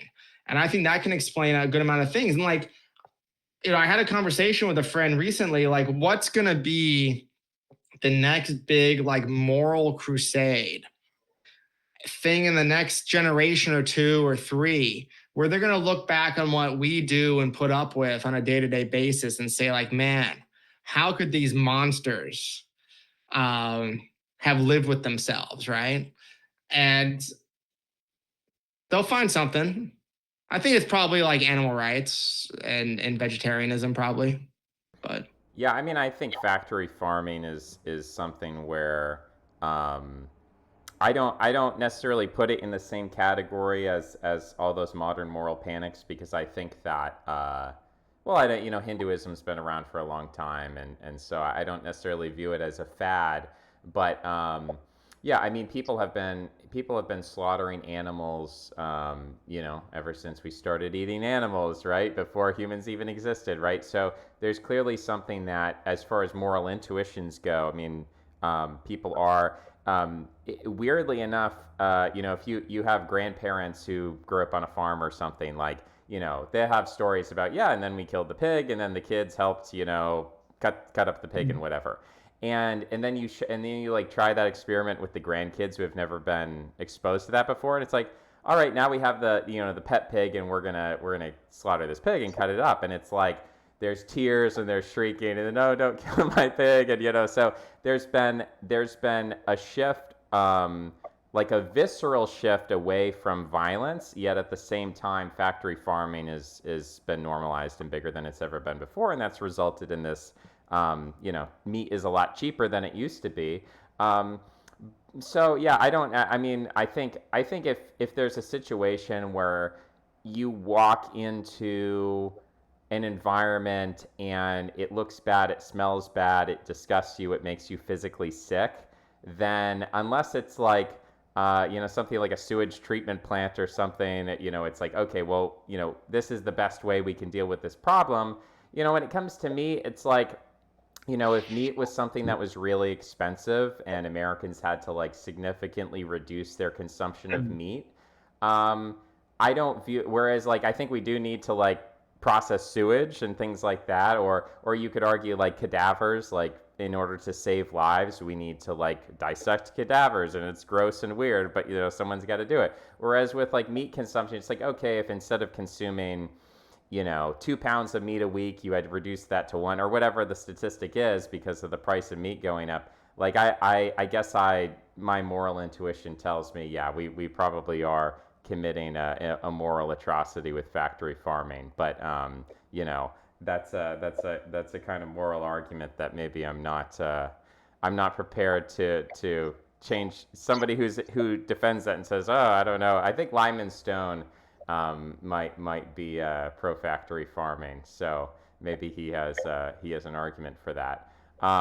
When you had mentioned, you said, we have this increasing prosperity, and what's the new moral panic? I actually didn't think of animal rights as the first thing. I was thinking genetic engineering and AI. So like all this talk about how AI is stealing jobs, AI is making us dumb, AI is whatever is going on. Because, and before that, it's the phones, right? You say, oh, the phones are making kids antisocial, the phones are making kids violent and suicidal and depressed and all of these things.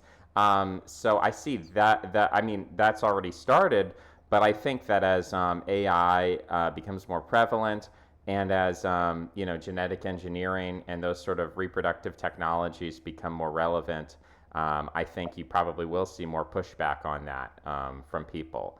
And I think there's kind of some already brewing, ideas that haven't really come to the policy table yet. But I think even Thomas Massey, who's supposed to be a libertarian, he was objecting to his big objection to Trump's bill was that, well, these AI companies get an exemption from zoning regulations so that you could have an AI like factory next to your house. And it's like, isn't that, shouldn't property owners be allowed to build things? Like, I don't know what was up with that, but he's kind of like feeding into this fear of like, there's going to be an AI data center next to your house, and like somehow superstitiously, spiritually, that's going to, like, the 5G is going to infect your brain or something. So Yeah, I mean, what do you think about AI? Do you think that do you think there are reasonable fears to be had about AI?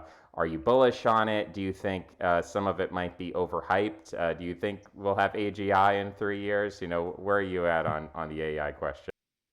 So broadly, I'm like moderately bullish. I don't think we're going to have like AGI in 3 years, but I think there will be continual and incremental improvements in the systems. But I'm not convinced it'll be like something that we think of as like AGI in 3 years, right? Um, that being said, I also think the arguments I hear for doomerism are like laughably bad. I don't know. I think like I'm one of these guys who read like Nick Bostrom's book Super Intelligence when it came out, like within a week of it coming out, like 12 years ago, I think, or 11 years ago. And since then, which I thought was a good book, and I was convinced then, since then, I find it to be a large number of like a lot of rhetoric and word games and not a lot of like models thinking through how could this disaster happen where AI kills us or takes over or something. I don't think that it's a lot of stories. It's a lot of science fiction. It's a lot of but I don't see any like formalized models. So, like to make an analogy, for instance, like there's never been a nuclear war, but I'm convinced that if there is a really good chance of like a nuclear winter, where a large amount of debris is thrown up in the atmosphere and the temperature of the Earth will plummet, and that will result in billions of additional deaths. Right? Like, well, why do I think that?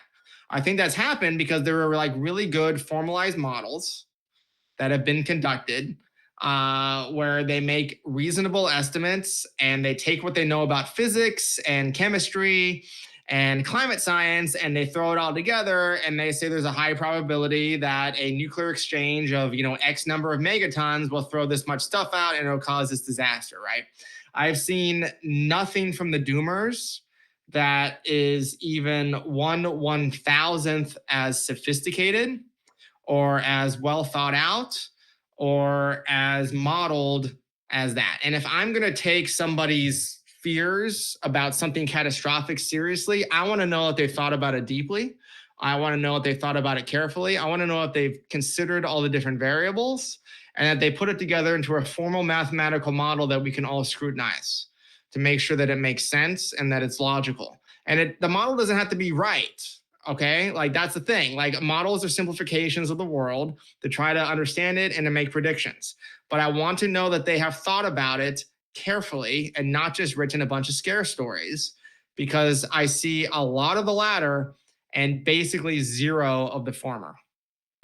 That's interesting. I think we could kind of go back and try to construct parallel arguments about previous technologies. So we could say like, well, if we invent the chariot, that'll allow like nomadic hordes to invade civilization, which will be bad. So we should like prevent the invention of the chariot. Or if we allow peasants to read, like that could result in a lot of like lies and irreligious ideas spreading, and it would lead to the collapse of civilization. So that and the thing is, both of those statements are kind of true. Like mass literacy did lead to revolutions, the chariot did lead to invasions. So those predictions were true, but what they failed to account for was the positive benefits that would come out of those technologies as well. So I'm open to the idea that like AI will hallucinate, it will produce fake information that will fool people, and it will increase a problem we already have, which we don't know what's true and false. I mean, that's already a problem without AI. AI will intensify that.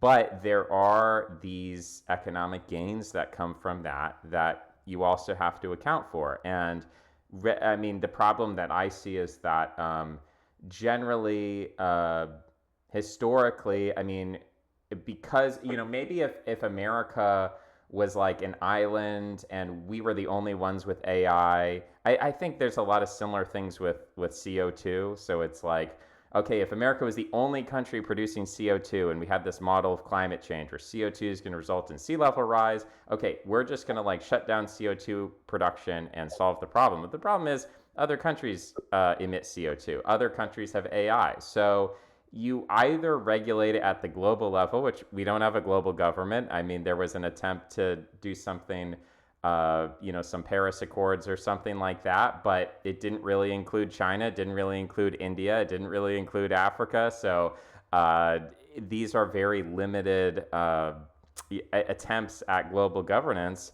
And I think AI is something where, yeah, if we try to regulate it in America, other countries will develop it, and we'll kind of be back to square one, except we'll be poorer, and those other countries will be richer. So is that really what you want to do?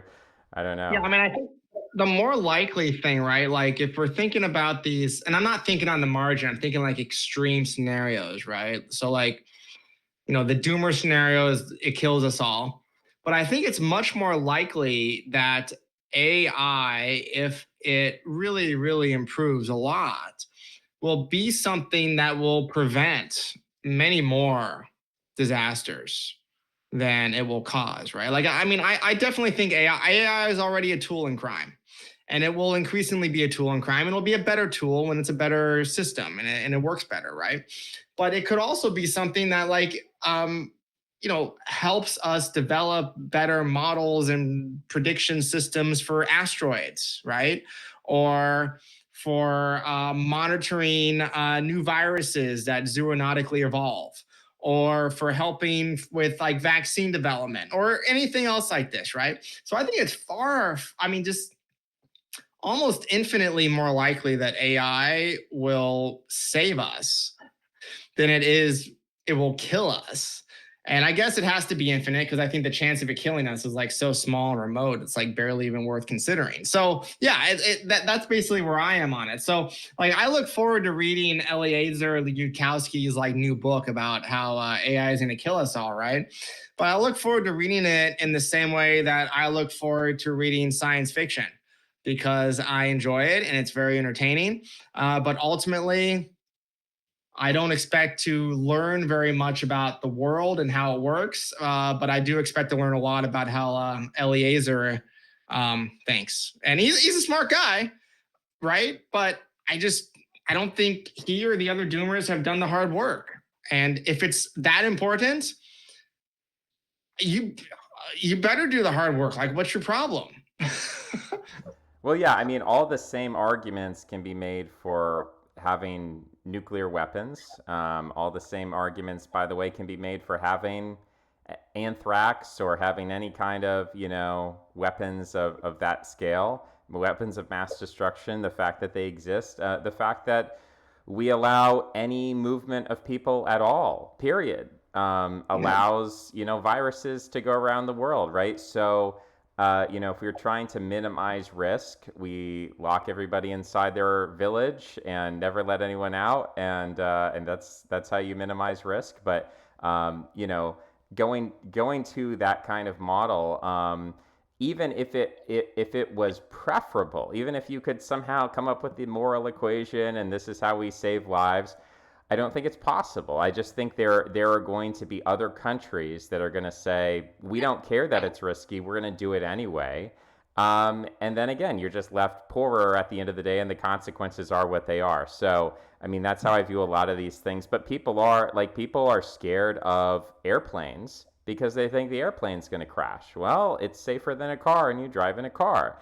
People think that self-driving cars are more scary compared to human-driven car. I mean, I think Boston just passed legislation saying, okay, you can have self-driving cars, but there's got to be a technician sitting in the car.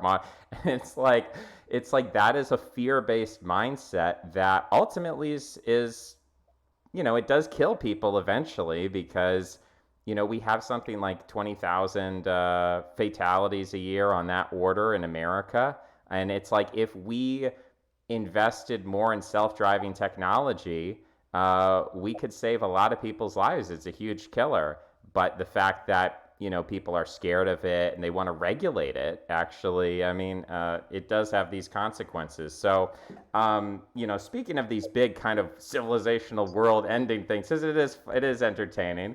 I kind of wanted to ask you, and in the time we have left, a little bit about foreign policy. So, Trump has been for the last 10 years kind of a critic of NATO, but more recently saying he wants to end the war in Ukraine. And if Putin doesn't agree, he's going to, help Ukraine.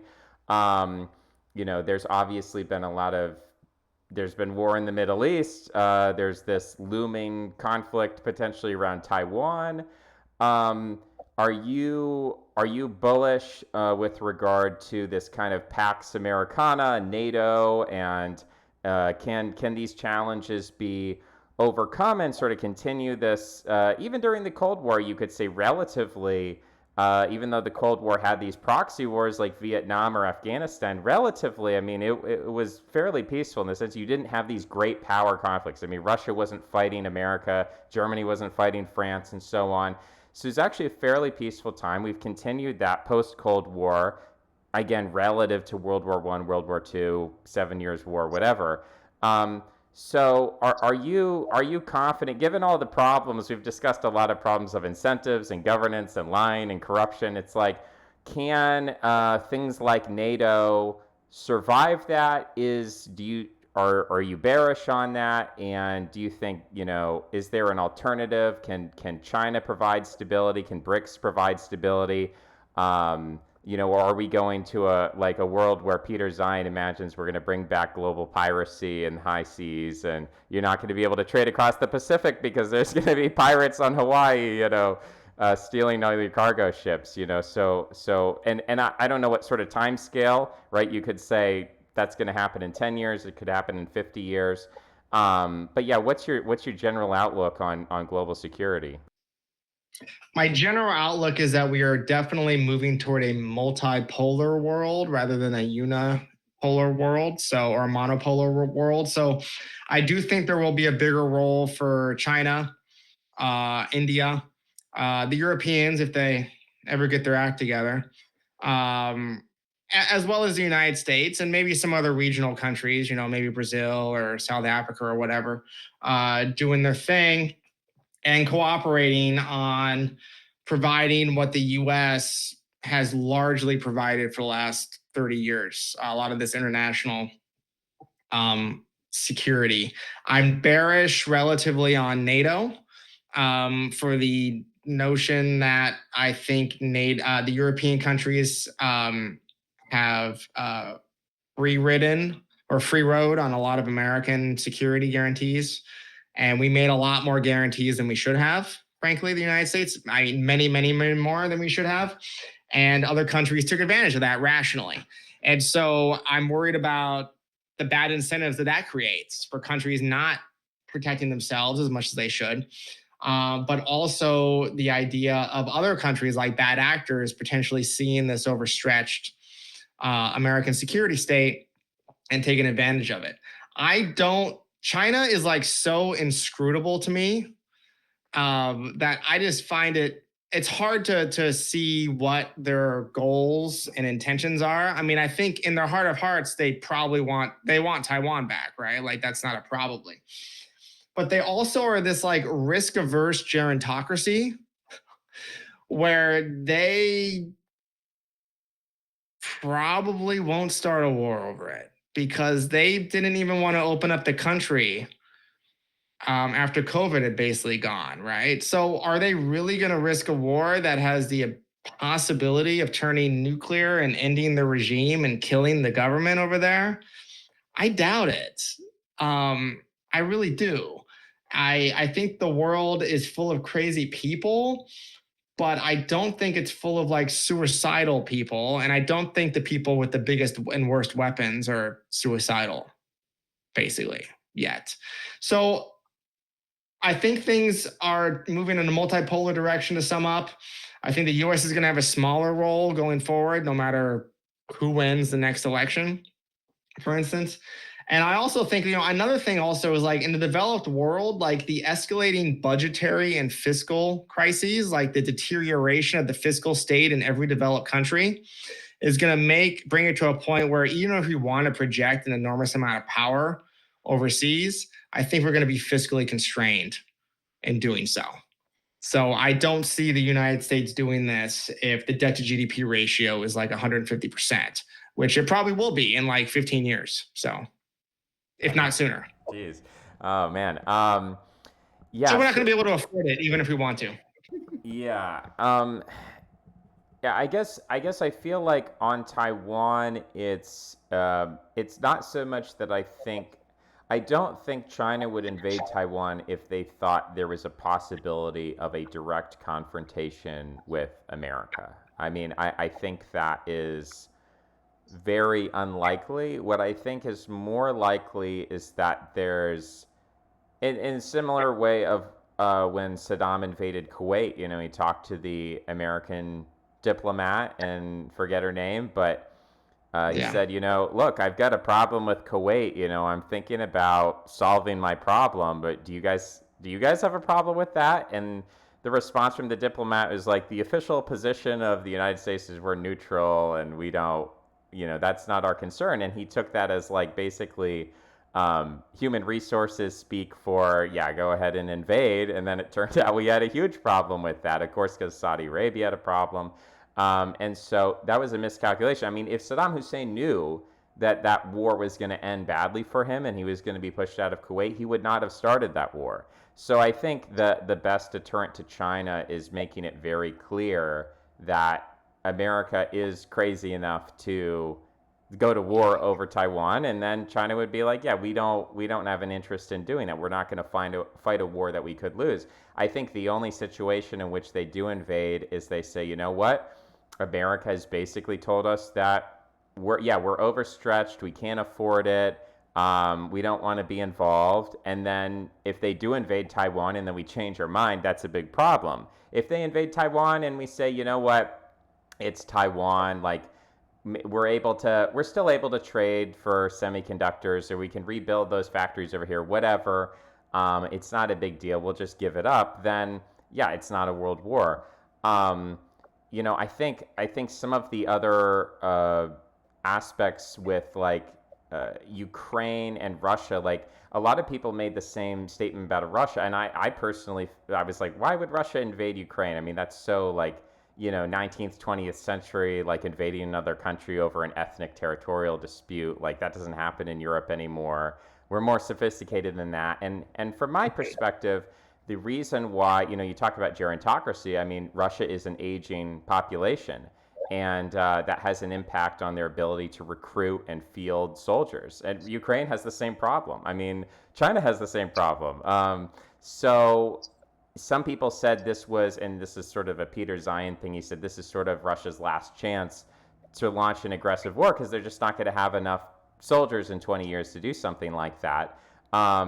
And another point would be that, regarding Chinese risk aversion, is you're right. I don't think China wants to take Chinese troops and put them in other countries, even in Africa, where they have legitimate economic concerns, where these, I think it was Chad or something, expelled these Chinese companies. It's like that would be a case for putting Chinese troops on the ground and saying, no, you can't just, we have a contract. You can't just expel Chinese businesses from this country. We invested all this money in you. But China doesn't want to do that. What China has done is it's funded Russia to start, this proxy war. And that's benefited China in a number of ways. I mean, all these sanctions have resulted in Russia being more reliant on China, more trade with China. And also in Africa, the security forces that are being utilized by these African governments are these Wagner Russian forces. So it's like China is kind of getting out of the risk by saying, oh, we're not going to use Chinese troops, but we can kind of use Russian proxy troops to kind of do our dirty work internationally, never really take the blame for that. Kind of a similar situation with how we treat Ukraine is like, well, we're not going to we're not going to fight Russia directly, but we'll fund the Ukrainians to go into the meat grinder. So I think that there's a lot of cynical calculation there that obviously is better than a nuclear war. I'd rather have proxy wars than nuclear wars. But I think, yeah, there's an option. I mean, it's a big question mark of, who's in charge and who think, like, there's kind of a Hegseth opinion of like, you go to Asia, we need Taiwan, like ignore Europe, Europe doesn't matter. And then there's kind of the Atlanticist idea of like, well, Why are we concerned about Taiwan? We can trade with the Chinese. It's not a problem. What's really a problem is, maintaining this stability in Europe, because historically, every time there's a world war in Europe, America is inevitably dragged into it. So, different schools of thought. I don't know. Yeah, I think the It's worst possible scenario is neither side wins, and it's just a confused, muddled thing, and you kind of split it down the middle and get neither of each. Yeah, I mean, I think those two schools you point out, I'm sort of the third, which is like I just don't want to be involved. And part of this, I think, goes back to the like incentive problem that we talked about earlier with governance, is that I don't think the US foreign policy establishment, defense policy has very good incentives to make wise choices in a lot of these scenarios. I think we make better choices, obviously, when there's more at stake in foreign policy and defense policy generally. But I don't think there's a whole lot at stake. So I think we could accidentally make some very, very bad decisions that could turn out to be more costly than we anticipated. So I just don't think that we have good capacity to make decision making. I don't think we can afford it. And I don't think there's like huge foreign policy or like, I just don't think there's huge like domestic interests at stake here on either side of these. Like, I want to have peace with these other countries as much as possible and to trade with them and have immigration and other exchanges. But unless there's like a very, very good argument for getting involved militarily, I'm pretty interested in just not dealing with them. Like, and maybe I'm like shell shocked, right? Like, I'm 41. I turned 18 like 3 weeks after 9/11, and a bunch of my friends and acquaintances in high school and a year older than me in my grade, right, like signed up. I didn't enlist or anything, but a bunch of them did. And it turns out that a lot of it was just like lies in Iraq, right? And incompetence and stupidity and lies. And it's like, I'm just kind of shell shocked by all that, being like, I don't want to do anything now. I'm sorry. And maybe that's stupid. And maybe I'm like overgeneralizing from one bad example, right? I think there's been more than one bad example, by the way, like post World War II. But I'm generalizing from like really one bad example, like in Iraq, and saying that I just don't think the way that we make these decisions makes a whole lot of sense. And therefore, my gut is just to make one decision, and that is to not really be involved. Yeah, I think putting American troops on the ground in these countries, whether it's in Vietnam, whether it's in Iraq or Afghanistan, um, it does seem like there's a high potential for there were stories of like there were armored vehicles just being left running 24/7, like they wouldn't shut off the tank, they just keep it running at all time, just these kind of silly stories. And also going over there and American like reputation, like going over and occupying a foreign country, has this reputational cost, and even through proxies in Israel, there's a reputational cost to being involved in military conflict. So yeah, I think there are certainly costs anytime you go into war. There's no such thing as a free war. You get off scot free, and there's no consequences. I guess my argument regarding a messier foreign policy, a more involved foreign policy, would be that um, I think just historically there's a precedent for a link between globalization and strong centralized militaries. So, the Pax Romana, where they controlled the Mediterranean and had that trade, it was because you had this Roman military. Now, were there some Roman military adventures that were disastrous? Absolutely. They went into Germania, where there was not a Yeah. lot of resources. There was really not a good reason to invade Germania. They did it anyway. They get their asses kicked, and they went back to Rome humiliated, right? And so there are a lot of stories of Roman, especially with the Persians. I mean, they kept fighting the Persians.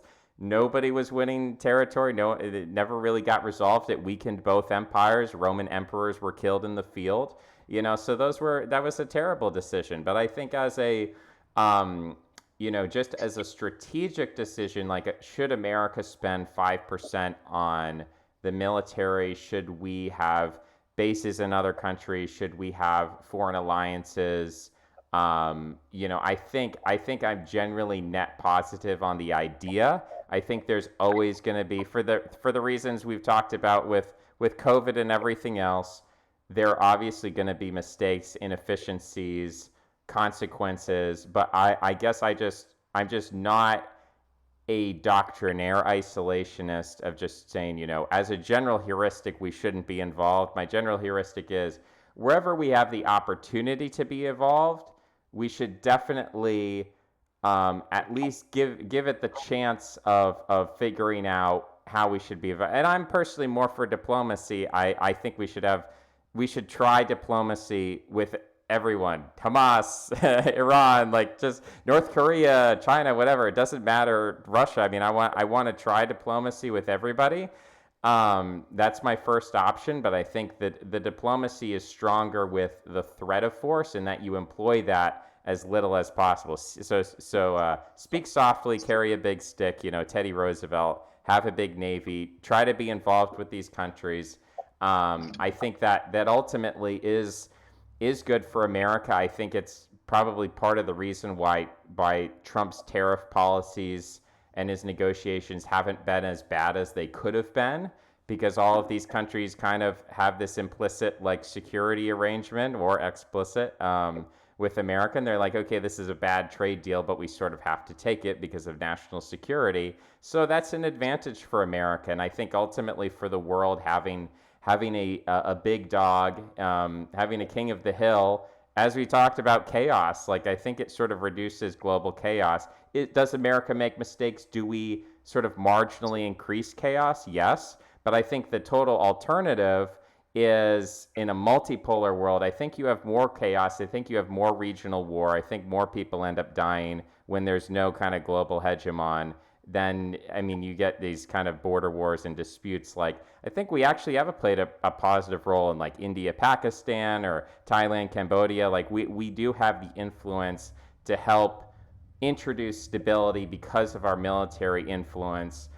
So I think it's generally a good thing. But yes, obviously, when there are mistakes, those mistakes look pretty catastrophic, especially if you're that age cohort that gets sent off to war. Then it's like, okay, yeah, that specifically, that's going to color your view for the rest of your life. So, and I think that's one of the reasons why I'd prefer that we fund Ukrainians and Israelis and Taiwanese to do the fighting for us, and not send off Americans to go die, because I think it's very traumatic, honestly, for a lot of these people who are personally involved. And then we go over there and we don't know why we're fighting, because it's such a foreign conflict. It has really nothing interpersonally to do with us. So yeah, I definitely understand where you're coming from on an emotional level, even if, maybe ideologically I have a different perspective. But we've been going for about 2 hours and we've covered a lot of ground, so I'm really grateful for your time. Before you get going, I definitely want to ask you kind of, you mentioned this new book on AI you're looking forward to reading, but what are you kind of working on? What sort of projects, research, what's piquing your interest? Not science fiction, but actual hard empirical fact. What are you up to? So I'm writing a fun paper now with a colleague about baby bonuses or birth subsidies. And I am concerned about the decline in birth rates, but I'm concerned also about government involvement in that area. And there's a lot of research out there about baby bonuses and subsidies in other countries and their effectiveness. And they do have an effect. Like there's this myth out there that they don't do anything, and that's not true. But what I'm trying to do is to say, okay, well, how much would it cost the federal government, American taxpayers, to get the birth rates, to say increase TFR by 1? And I have several approaches, empirical and modeling approaches. One is to take this model of opportunity cost, which I think is the dominant model that explains fall in fertility around the world, which is that as we become richer and have more options, the cost of children goes up because it reduces our ability to use these awesome other things that we have, right? So I have this model, we've adapted it to the United States and trying to estimate how much it would cost in recent years in extra subsidies to increase TFR, total fertility rate, by one. And then using another model, another method where we take these elasticities, like the elasticity of births in relation to government benefits and other countries, to see like brute force estimate of like how much it would cost to raise TFR by one in the United States.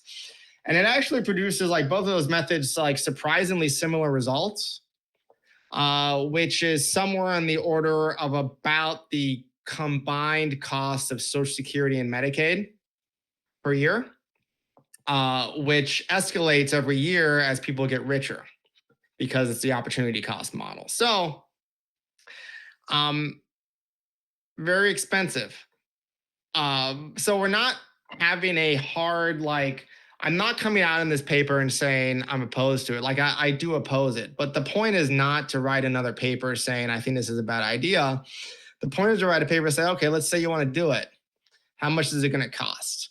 And it turns out, I think a lot more than anybody anticipates it will cost. Yeah, definitely the diminishing returns of paying people to have kids. I mean, it's the same problem with Social Security, right? It's like when you started Social Security, and you could actually argue that Social Security kind of has had an impact on fertility because it's like, Yeah. well, maybe I should have kids because when I'm old, I need people to take care of me. Oh, no, that's right. I have Social Security to take care of me, so I don't need to have kids. Yeah. Yeah. So, it's like you're creating a problem and then you're creating another problem as a solution to the other problem. And, eventually it kind of gets out of control. So, I think that I'm much more in favor, rather than giving people positive bonuses to have kids, I'm much more in favor of tying a lot of, benefits that people have, whether it's, everybody gets a free education, everyone gets free healthcare, everyone gets free retirement, all these things. It's like, okay, well, if you don't have kids, maybe you don't have those benefits available. I mean, I would be more sympathetic to that. Now, maybe a problem with that is then it creates a perverse incentive where the people who are the most incentivized to have children are the ones who are the most needy and dependent on the government and unable to take care of themselves. So even that, they're basically anytime. I mean, this is an area where I'm very skeptical because going back to Roman times, there were attempts to raise the fertility. And that wasn't successful. But what was successful is people becoming Christian. That actually was very successful at raising fertility. So I think it's a sociological, cultural, and religious problem. I don't think there's anything like hearing your model about opportunity cost and wealth.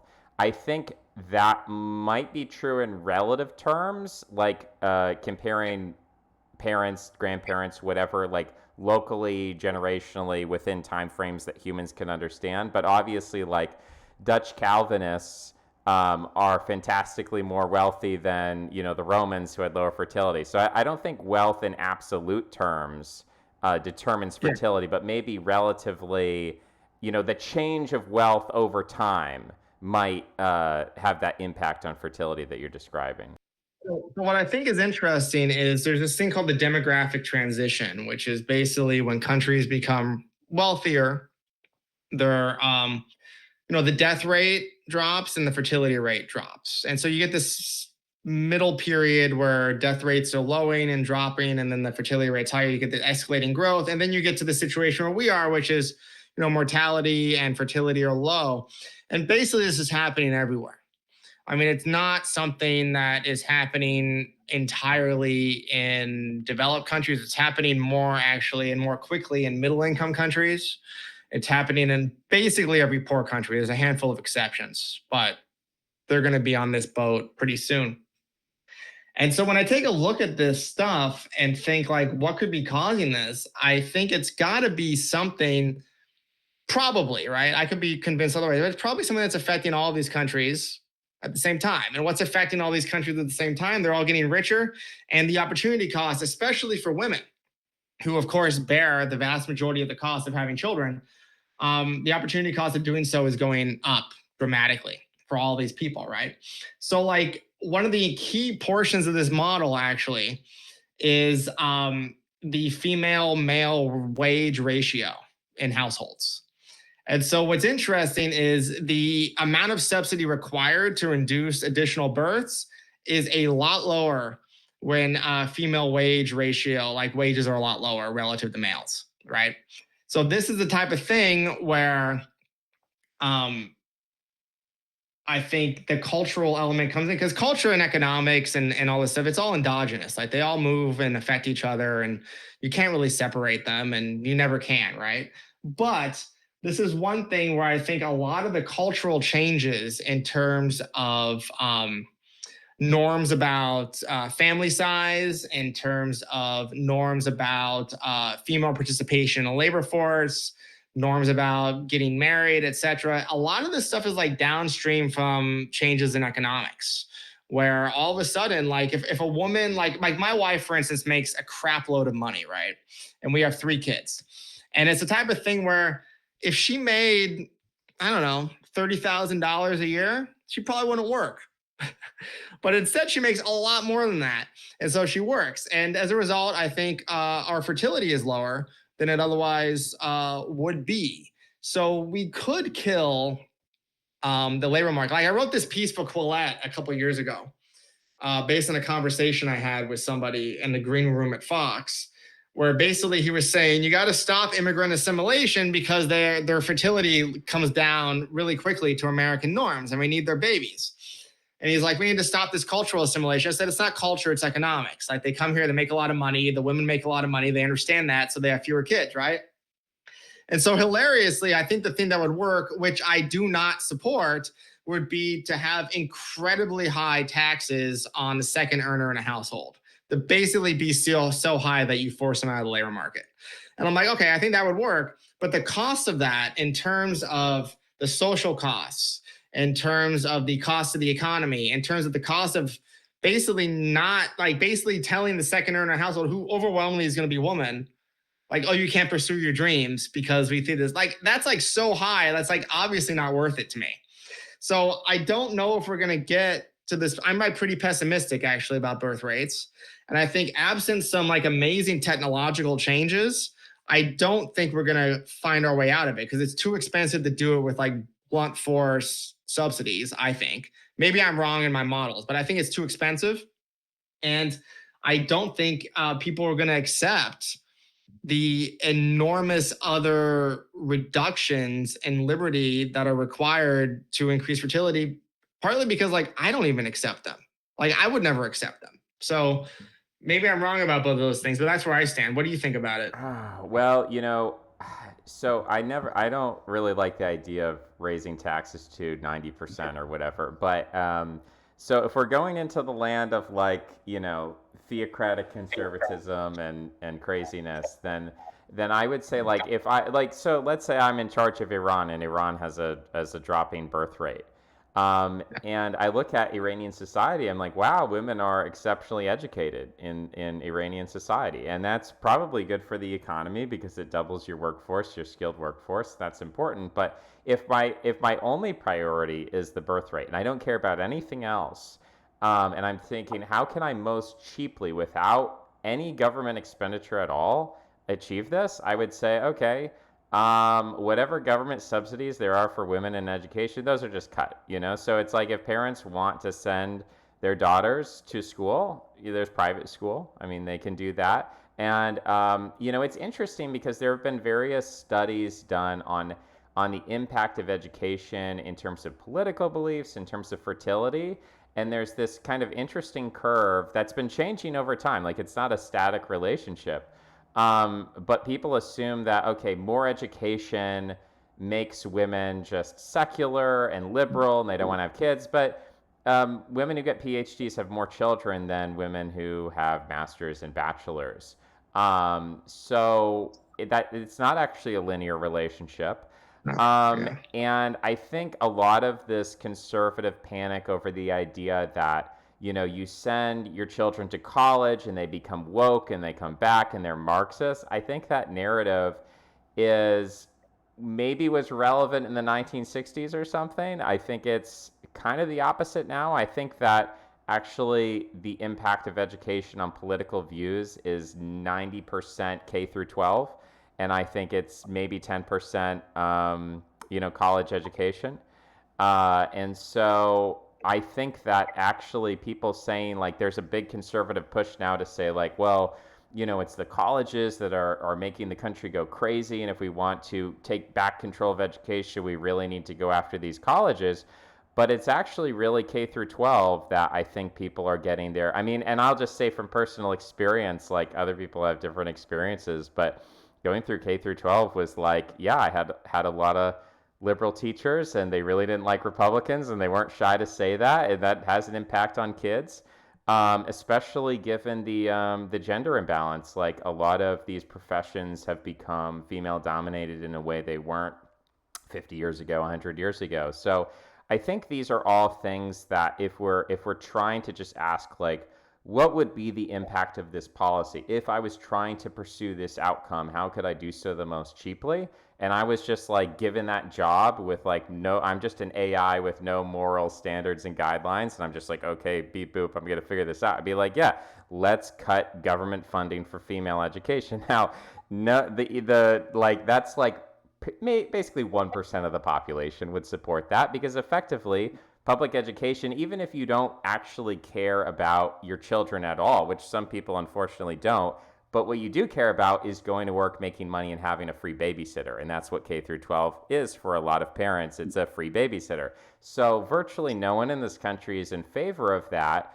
And so instead, what they're proposing is these kind of Byzantine, complex, expensive programs where we're paying people to have kids. And it's like, yeah, I actually psychologically, you're going to get a return. You're going to get an effect, but it's a marginal effect and it has diminishing returns over time as people get adjusted to that. And they're like, okay, well, at first $10,000 sounds like a lot, but then that's normalized. Now I need 20,000, I need 30,000. So people are fighting a really downhill battle with this in the long term. And I think there's a lot of short-term thinking that goes into this. And ultimately, ultimately my view is like, I think that there is a lot stronger, because I've written articles on antinatalism before and why I think for the developing world, lowering the birth rate is a good idea. And I think that's, for the global average, I think having a lower TFR, getting toward, because I think we're currently at 2.7 for the global TFR. I think getting to 2.1, or even slightly below that, I think would be an economic benefit for the majority of the world. I think for developed countries, it's a problem. But then the question is, okay, if we need more workers in the economy to support welfare programs, what about immigration? Why not allow Yeah. in, it's like immigration, you don't even have to pay. You could even charge them. You could say it's $10,000 for a visa to get in the country, and then no welfare for you, and you just work a job and you support all our social systems. And that's where I think the natalist, like the anti-immigration natalist argument can only be sustained if you just really hate immigrants. And so yeah, I just don't understand. I don't understand why anyone would promote natalism in itself otherwise. And yeah, I just don't think the government is really equipped to deal with the problem. And if people are like, like, let's say you're a white American and you're really concerned about white birth rates in America, it's like, go join a church, or like go join the Amish, like develop a cultural community that really values your culture and your fertility, and like take that upon yourself. But I don't think the government's going to provide that for you. And if you're trying to figure out how to manipulate and trick the government into doing that for you, I don't think you're going to be successful. So yeah, but people have fantasies about, like I said, going back to Steve King, the idea that like Trump is going to make America white again and something like that. And whether that's an abhorrent view or whatever, again, just the AI non-ethical, beep boop inputs outputs. I think people are are engaging in a lot of wishful thinking about what the government can do because, um, actually kind of the reality is tougher. It's like it's tougher to go out and, like, I don't know, join a church or find a church or whatever. It's tougher to make those personal decisions, and it's kind of easier to say, like, oh, well, if we could trick the government into stopping immigration and having a natalist policy and, like, having tariffs that'll bring back industrial jobs that benefit the white working class. It's like all these, like, gymnastic and hoops you have to jump through. It's like, or you could just, like, you could just join a church or so, you just do that. But I don't know. People really don't want to. Either don't want to do that, or they kind of realize that, I don't know. There's something metaphysical. There's something bigger going on, and that's a whole nother discussion. Is like the history of religion and why are we at this point? Why are we so irreligious as a society? What precipitated that? Is it a good thing? Is it a bad thing? And what comes out of that? Conspiracy theories and secular religiousness and polarization. It's such a huge topic.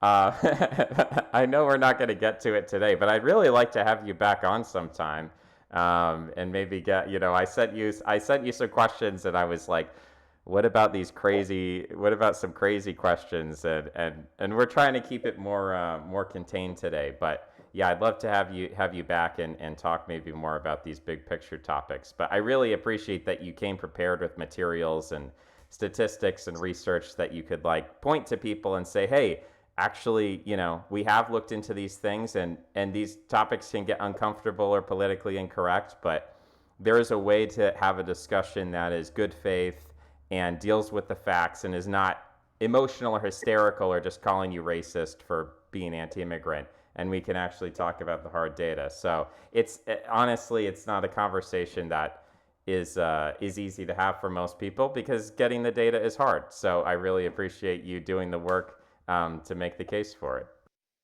Well, thank you. It's my pleasure, and I really enjoyed myself. And I look forward to coming back on here to talk about these things again. Awesome. We'll end it there, but you're on Substack, right? So I'll link your Substack and whatever else you want, Twitter, anything. We'll put it up there. Alex, thanks so much for coming on. Thank you. Yep, take care. Bye bye now.